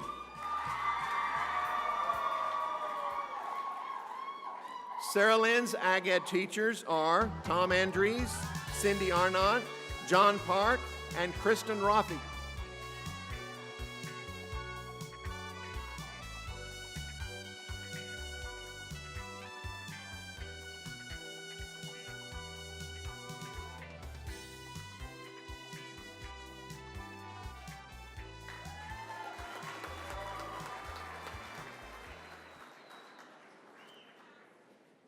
Before this platform party leaves the stage, let me express my gratitude especially to Deputy Superintendent Tharp and to Specialist Boswell for being here tonight and helping recognize our shared commitment to ensuring Montana continues to have highly qualified teachers.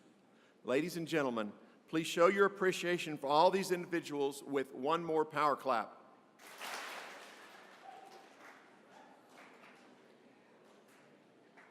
Within the world of within the world of education and teacher preparation programs, that term, highly qualified teacher, is one we take seriously.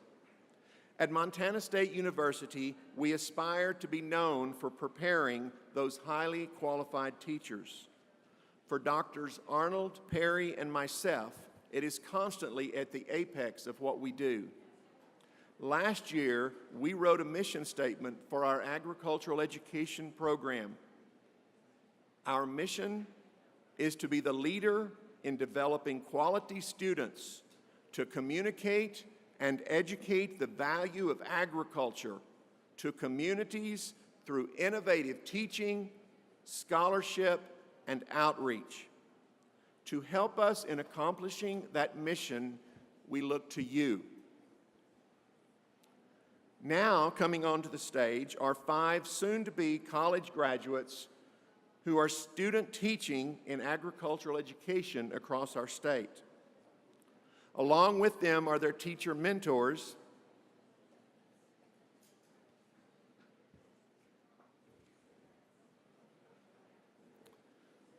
I think they're coming on stage. These almost college graduates represent well the mission and the vision of the Agricultural Education Division at Montana State University. They exemplify that description of highly qualified teachers. Tonight, I've asked them to join me on stage because I wanted you, Montana FFA, to have the opportunity to meet them. They are all incredibly awesome individuals. Just a few years ago, most of them were sitting right where you are tonight. They have all been tagged to teach ag. Almost all of you know the FFA creed. What many of you may not know is that there is also an ag teacher's creed. Tonight, the cooperating teachers will be presenting these teaching candidates with a framed copy of that creed. As they graduate and move on to accept teaching positions in agricultural education, it is our hope and expectation they will hang this creed where it can be easily seen in their respective classrooms as a constant reminder of the choice and the responsibility that comes with this noble profession. Each of the teaching candidates also has a token of appreciation for all the time and mentoring their cooperating teachers have done through this semester. As I call your names, please step forward to receive your ag teacher's creed, and then please pass off your gift bag to your mentor. FFA members and guests, I ask you to honor each of them with a power clap as their names are called. A former FFA member from Missoula and student teaching at Shepherd with Mrs. Dietz, Neela Andries.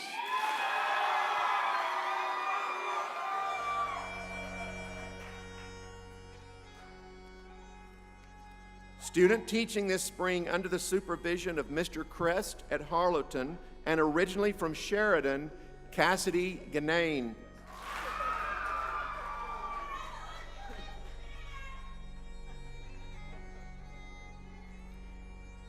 A Purdue University Boilermaker hailing from Oxford, Nebraska, and student teaching at Lodgegrass under the supervision of Ty Neal, Jordan Payne.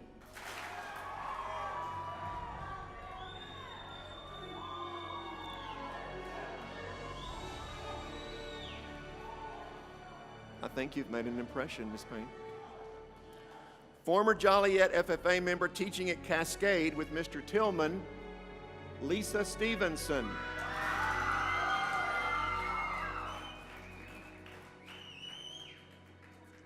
Originally from Lyndon, Washington, currently student teaching at Kalispell with cooperating teacher Mr. Heipel, David Stitt.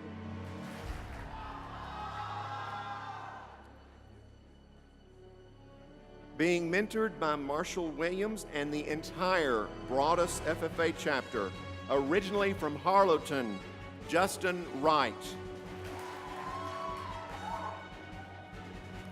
Please give each of the teacher candidates and their mentors another round of applause as they exit the stage.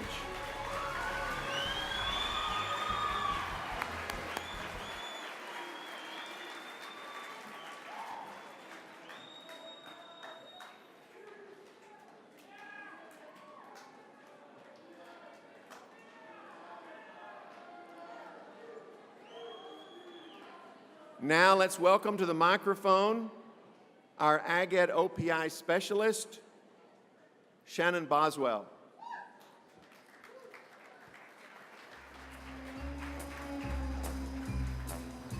FFA members, while you have been involved the last 2 days showcasing your speaking skills, your parliamentary skills, your farm and agribusiness management skills, your livestock evaluation and/or agricultural sales skills, your agricultural education teachers have also been showcasing their skills. You likely didn't know they were also competing here at the Montana FFA State Convention. Each year, our Montana Ag Ed teachers have the opportunities to apply for awards based on the length of their teaching careers. Each of these award winners will advance to the next level of competition as they prepare for the regional NAAE conference in late April. As I call your name, please make your way to the stage to accept recognition from our MAAE President, Casey Lunsford, and Vice President, Jared Long.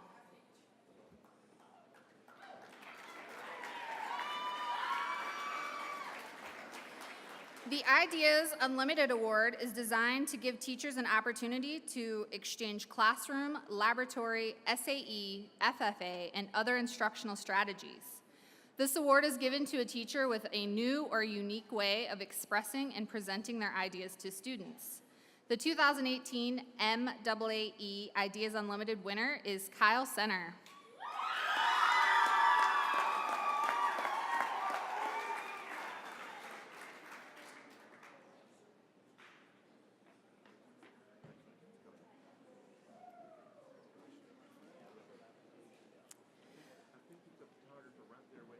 We also have an award called Teacher Turn the Key. It is an award to encourage early career teachers to remain in the profession by providing tools and support they need. They need to grow and flourish in their schools and communities. Our 2018 Teacher Turn the Key awardee is Miss Lindsay Fox.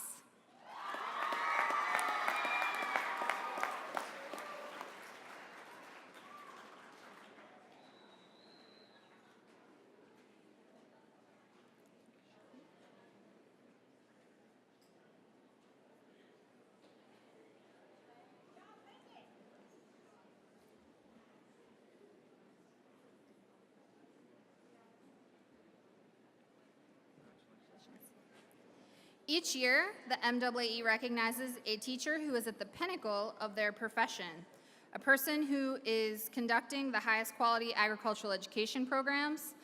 The MAAE Outstanding Agricultural Education Teacher Award recognizes leadership in civic, community, agribusiness, and professional activities. Such teachers are innovators and catalysts for student success. Your 2018 MAAE Outstanding Teacher is Mr. Casey Lunsford.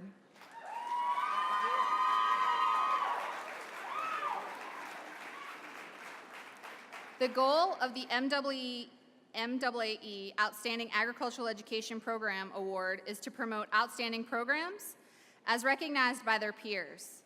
The Outstanding Program Award process considers not only the teacher or teachers in the program, but also the school's connection, the student success stories, and continued impact of the program and community and beyond. Our 2018 Outstanding Agricultural Education Program Award goes to Stacy Dietz, the advisor of the Shepherd FFA chapter.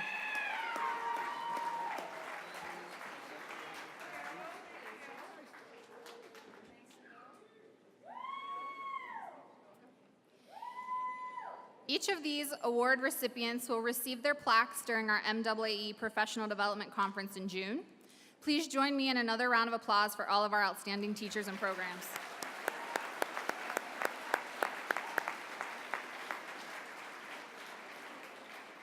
Many of these exemplary agricultural educators have also been former high school FFA members. At some point in their past, they were looking for something or someone to help them find their song, their heart's melody, someone they could look to. Some of them looked around and realized their own agriculture teacher was just about the coolest person with the coolest job. Some of you may be looking around this evening and thinking something very similar.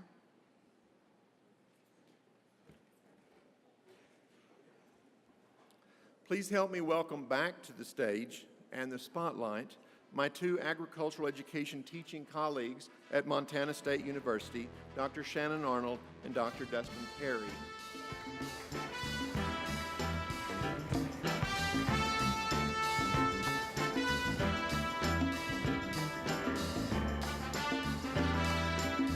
They're coming. Dr. Arnold teaches agricultural communications, ag program planning, extension philosophy, and non-formal teaching courses.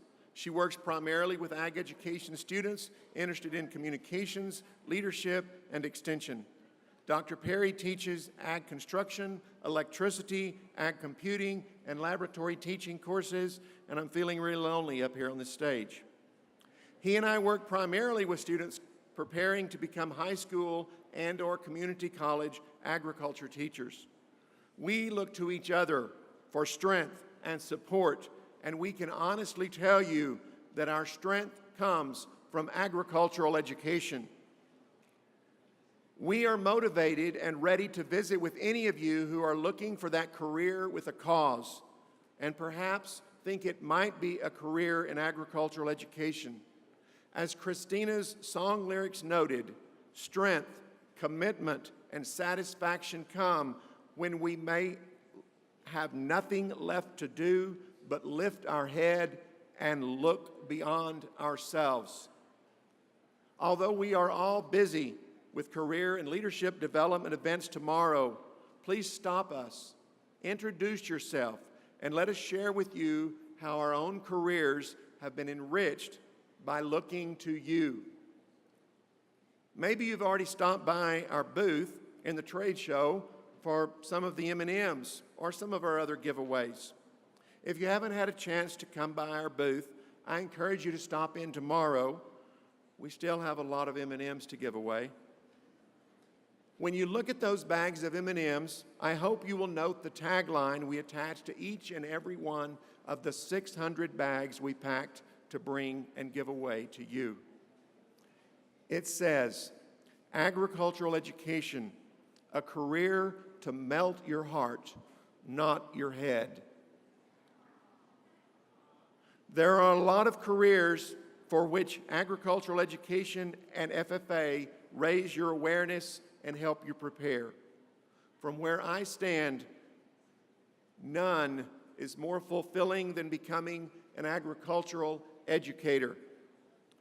You remember those framed creeds we gave out a few minutes ago?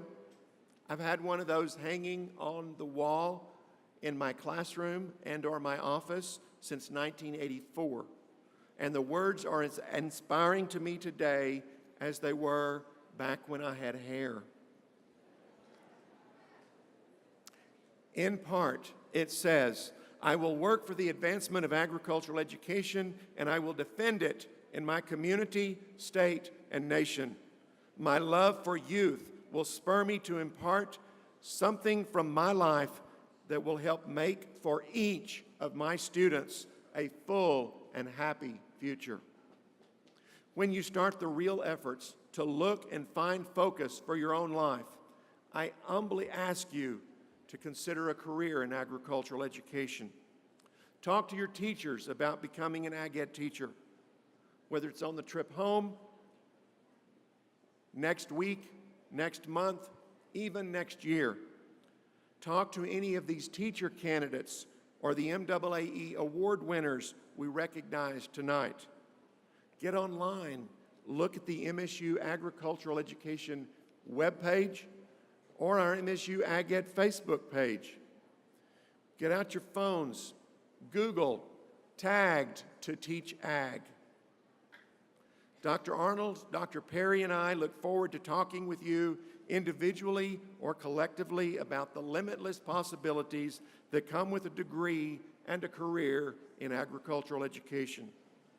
Please remember, we are looking to you to carry on the legacy of agricultural education and FFA across Montana, across our nation, and throughout our world. Just one more time, show the love for our Montana ag teachers.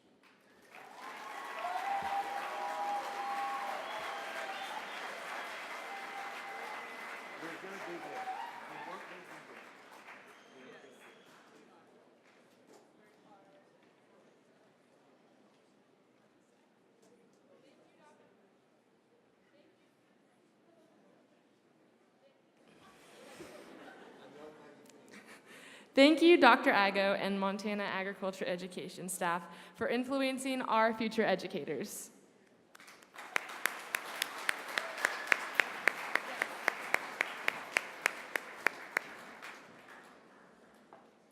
Montana Farm Bureau was proud to hold their annual youth speech contest in conjunction with the Montana FFA State Convention.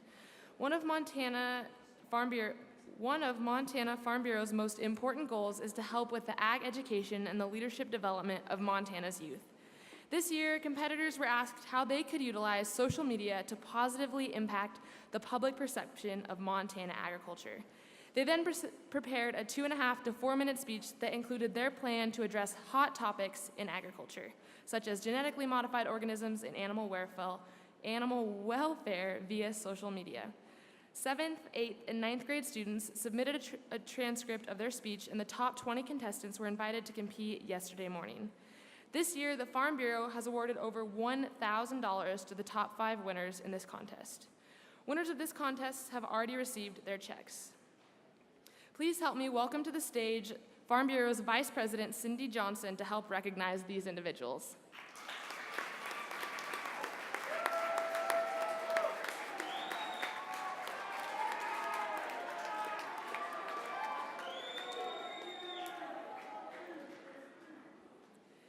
In 5th place, earning a scholarship for $50, is Kyla Tacker from the Victor FFA chapter. In 4th place, earning a scholarship for $100, is Jaden Schaefer, also from the Victor FFA. In 3rd place, earning a scholarship for $200, is Aiden Graham from Lodgegrass.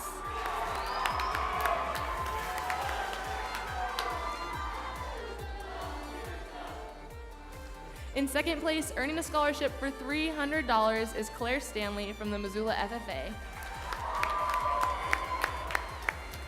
And finally, in 4th place, earning a scholarship for $400, is Gus Turner from the Missoula FFA chapter.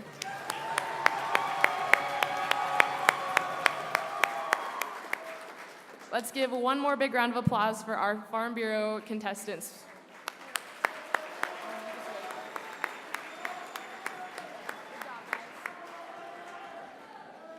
We would also like to thank the Vice President of Farm Bureau, Cindy Johnson, and the Farm Bureau organization for their support of the FFA and their sponsorship in this activity.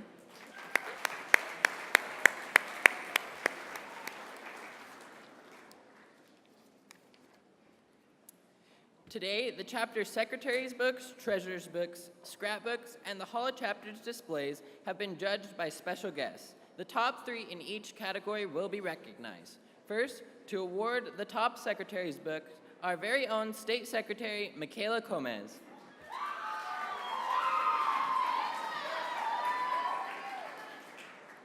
Will the following chapter secretaries please come to the stage? Kyle Glenn, Bethany Lyford, and Hallie Fatzinger.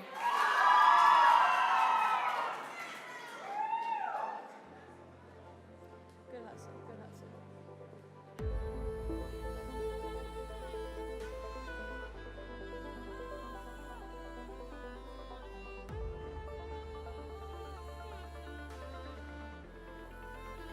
These individuals have earned a gold award on their chapter secretary book.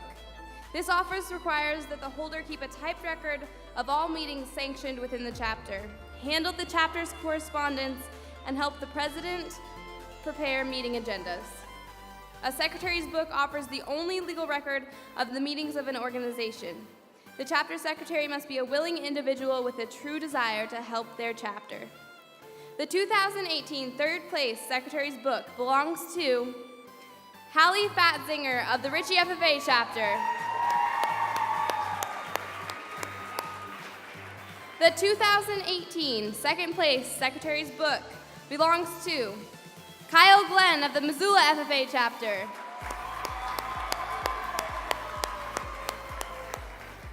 Montana FFA.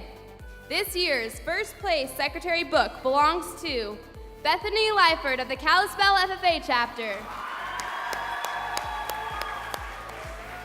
Congratulations to the secretaries that worked tirelessly in preparing the books for their chapter. I'd now like to welcome our state treasurer, John Power, to announce the awards for the treasurer's book.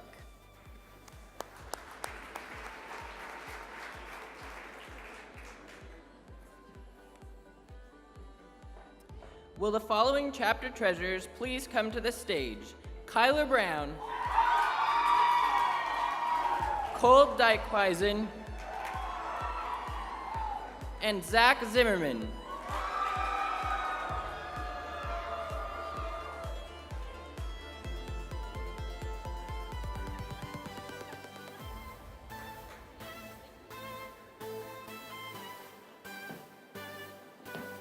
These individuals have earned a gold award for their work on their chapter treasurer's books. The Office of Treasurer requires time, organization, and patience. These individuals kept a record of all chapter receipts and disbursements, as well as organized fundraisers. By upholding these standards, these officers have earned an award. The 2018 third place treasurer's book belongs to Cole Dykhuizen of the Kalispell FFA chapter. The 2018 second place treasurer's book belongs to Kyler Brown of the Ritchie FFA chapter. Montana FFA, your 2018 first place treasurer's book belongs to Zach Zimmerman of the Missoula FFA chapter.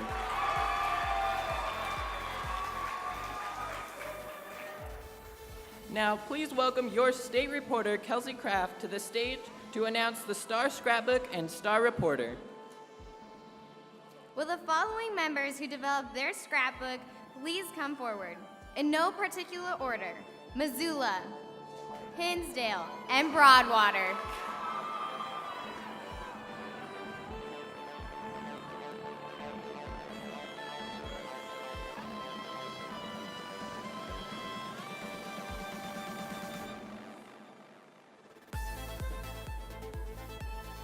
These chapters received a gold award on their scrapbook.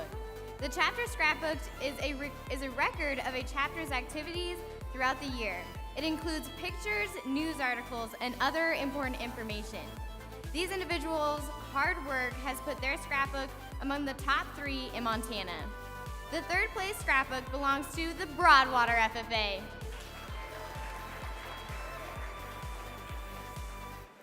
The second place scrapbook belongs to the Missoula FFA.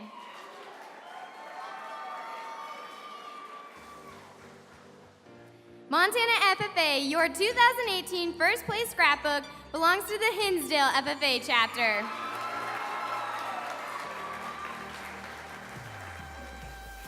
Let's give our Star Scrapbook Award recipients one last round of applause.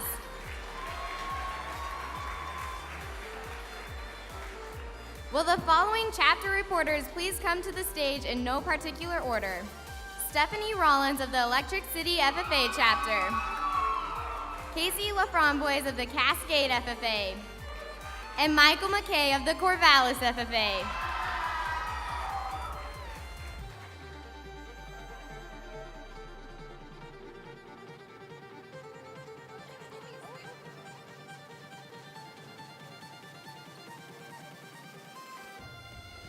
Throughout the year, chapter reporters from across the state have submitted monthly reports to the State Association office.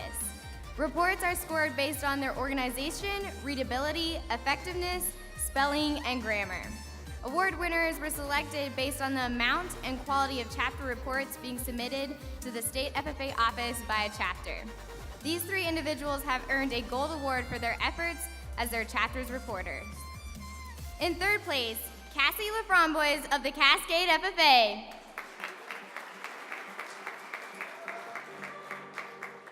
In second place, Stephanie Rollins of the Electric City FFA. Montana FFA, your 2018 Star Reporter is Michael McKay of the Corvallis FFA chapter.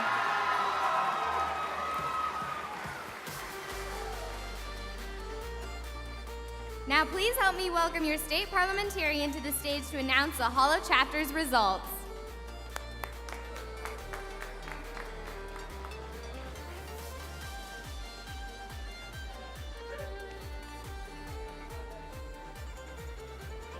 Will one representative from the following chapters who helped create their Hall of Chapters display please come forward?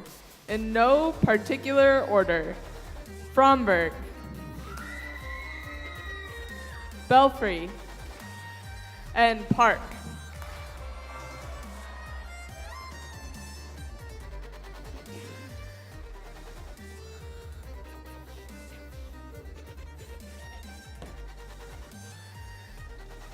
Chapters develop a creative display highlighting their accomplishments and special projects. We would like to thank all chapters who participated in the Hall of Chapters display. The displays are judged upon their educational value, their presentation, creativity, information, and overall impression. We are excited to have 44 Hall of Chapter displays this year. We now have the privilege of recognizing the top 3 chapters. In third place is the Belfry FFA chapter. In second place is the Fromberg FFA chapter. And your first place winner, receiving a cash prize of $200 and the opportunity to create our Hall of States display for National Convention, is the Park FFA chapter.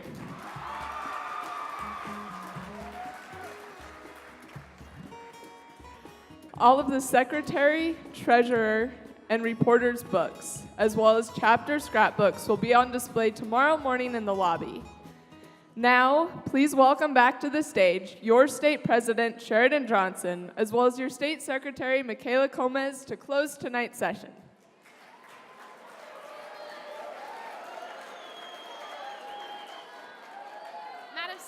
Madam Secretary, do you have a record of any new or unfinished business which should now come before the second general session?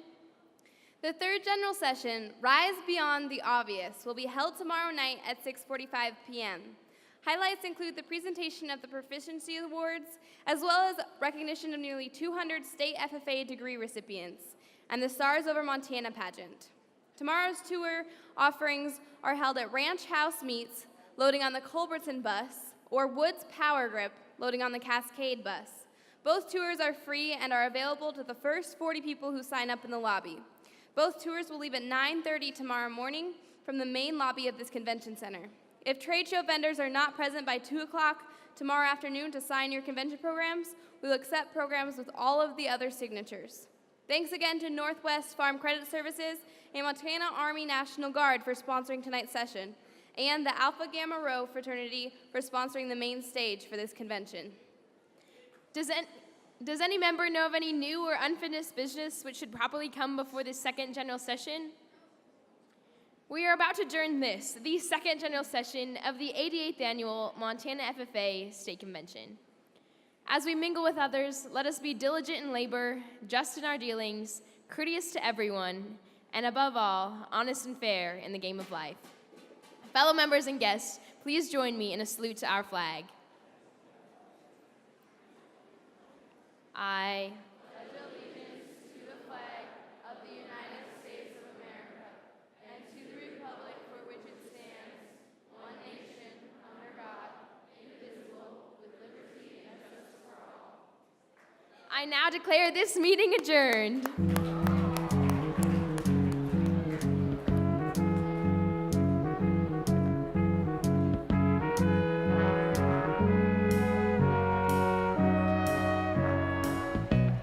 Where it began, I can't begin to knowing, but then I know it's growing strong. Wasn't the spring, and spring became the summer. Who'd have believed you'd come along?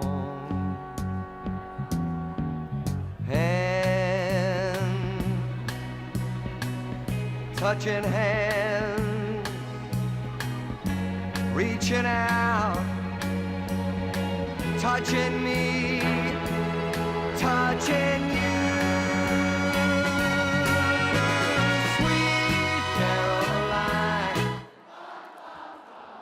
good times never seem Trevor, can you cut the music? Hi, everybody. Sorry to ruin your jams, but we have some lost and found items.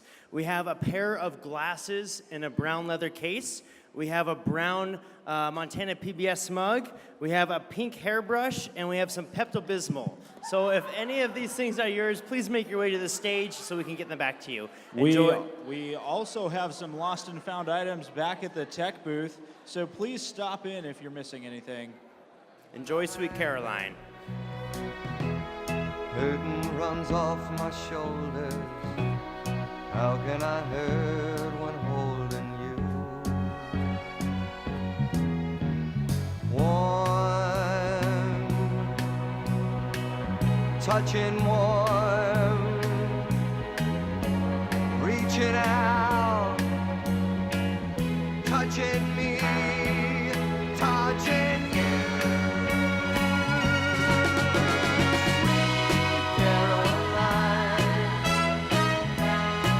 Times never seem so good. I've been inclined to believe they never would. Oh, no,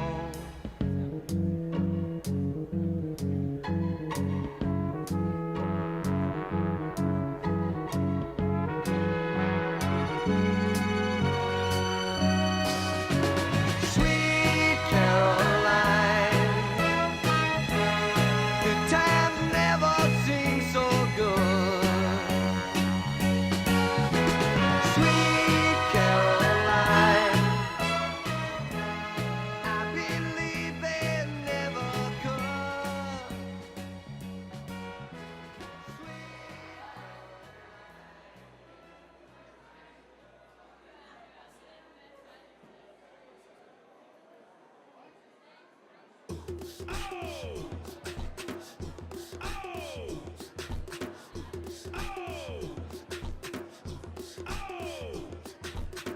All the shorties in the club, let me see you just back it up, drop it down. Let me see you just get low, scrub the ground. Let me see you just push it up, let me see you just wobble, baby, wobble, baby, wobble, baby, wobble, yeah. Wobble, baby, wobble, baby, wobble, baby, wobble, yeah. Wobble, baby, wobble, baby, wobble, baby, wobble, yeah. Wobble, baby, wobble, baby, wobble, baby, wobble, yeah. Get in now, get in now, get in now.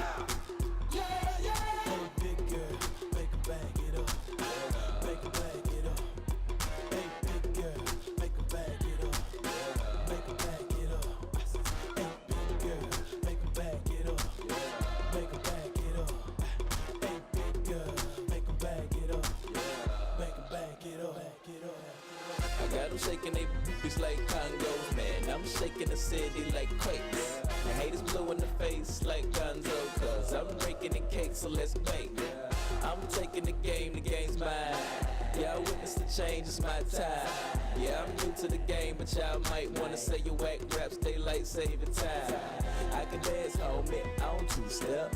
Y'all looking at something like a true player. A girl told me that a man that can dance might could possibly get down with the tool in his pants.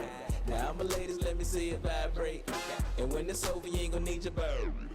Cause I'm a pro, make you bend your back low, then the pound it real bad, just like the percolate. Wobble, baby, wobble, baby, wobble, baby, wobble, yeah. Wobble, baby, wobble, baby, wobble, baby, wobble, yeah. Wobble, baby, wobble, baby, wobble, baby, wobble, yeah. Wobble, baby, wobble, baby, wobble, baby, wobble, yeah. Get in now, yeah, yeah. Get in now, yeah, yeah. Get in now, yeah, yeah. Get in now, yeah, yeah. Hey, big girl, make a bag it up. Make a bag it up. Hey, big girl, make a bag it up. Make a bag it up. Hey, big girl, make a bag it up. Make a bag it up. Hey, big girl, make a bag it up. Make a bag it up. Girl, wobble it, and I'ma gobble it. I say you moving your head, go ahead, bobble it. We can cradle the bed, I'm straight racking it. The girls say, man, like they double racket shit. Damn, I'm so explicit, but I can't help it, my flow ridiculous. Boy, got a gift like it gotta be Christmas. Swag on this like you gotta be gifted. The girls brought cameras, and they want pictures, and they gon' frame them to see that. Let a little bit while I'm saying my scriptures. Cause I leave you holy like you pray in the temple. 1B, I move with the lead of a pencil. And my won't miss you. Good night, kiss you. Take a damn nap.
All right, everybody. It is the time of the night where we ask that if you're not involved in the session, that you make your way to the hallway and continue your conversations there. We're going to try to get rolling with our preparation for tomorrow, and we'd like to do that as soon as possible. Thank you very much.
All right, state officers, can I get everybody to come up here to the front so we can get rolling on tonight's session prep? Thank you.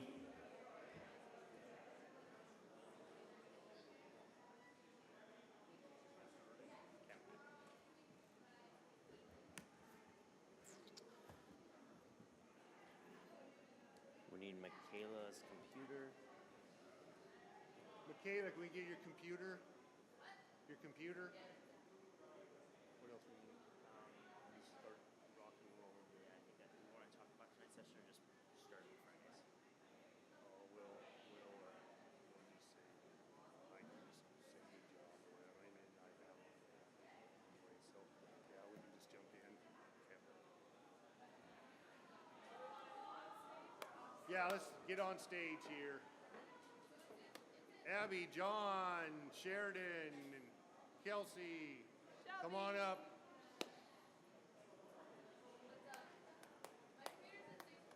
Are we allowed to take our shoes off? Yes, most definitely. Take your jackets off if you'd like. All that good stuff. John, come on up. Sheridan, come on up. Seth, Shelby, Seth. Seth.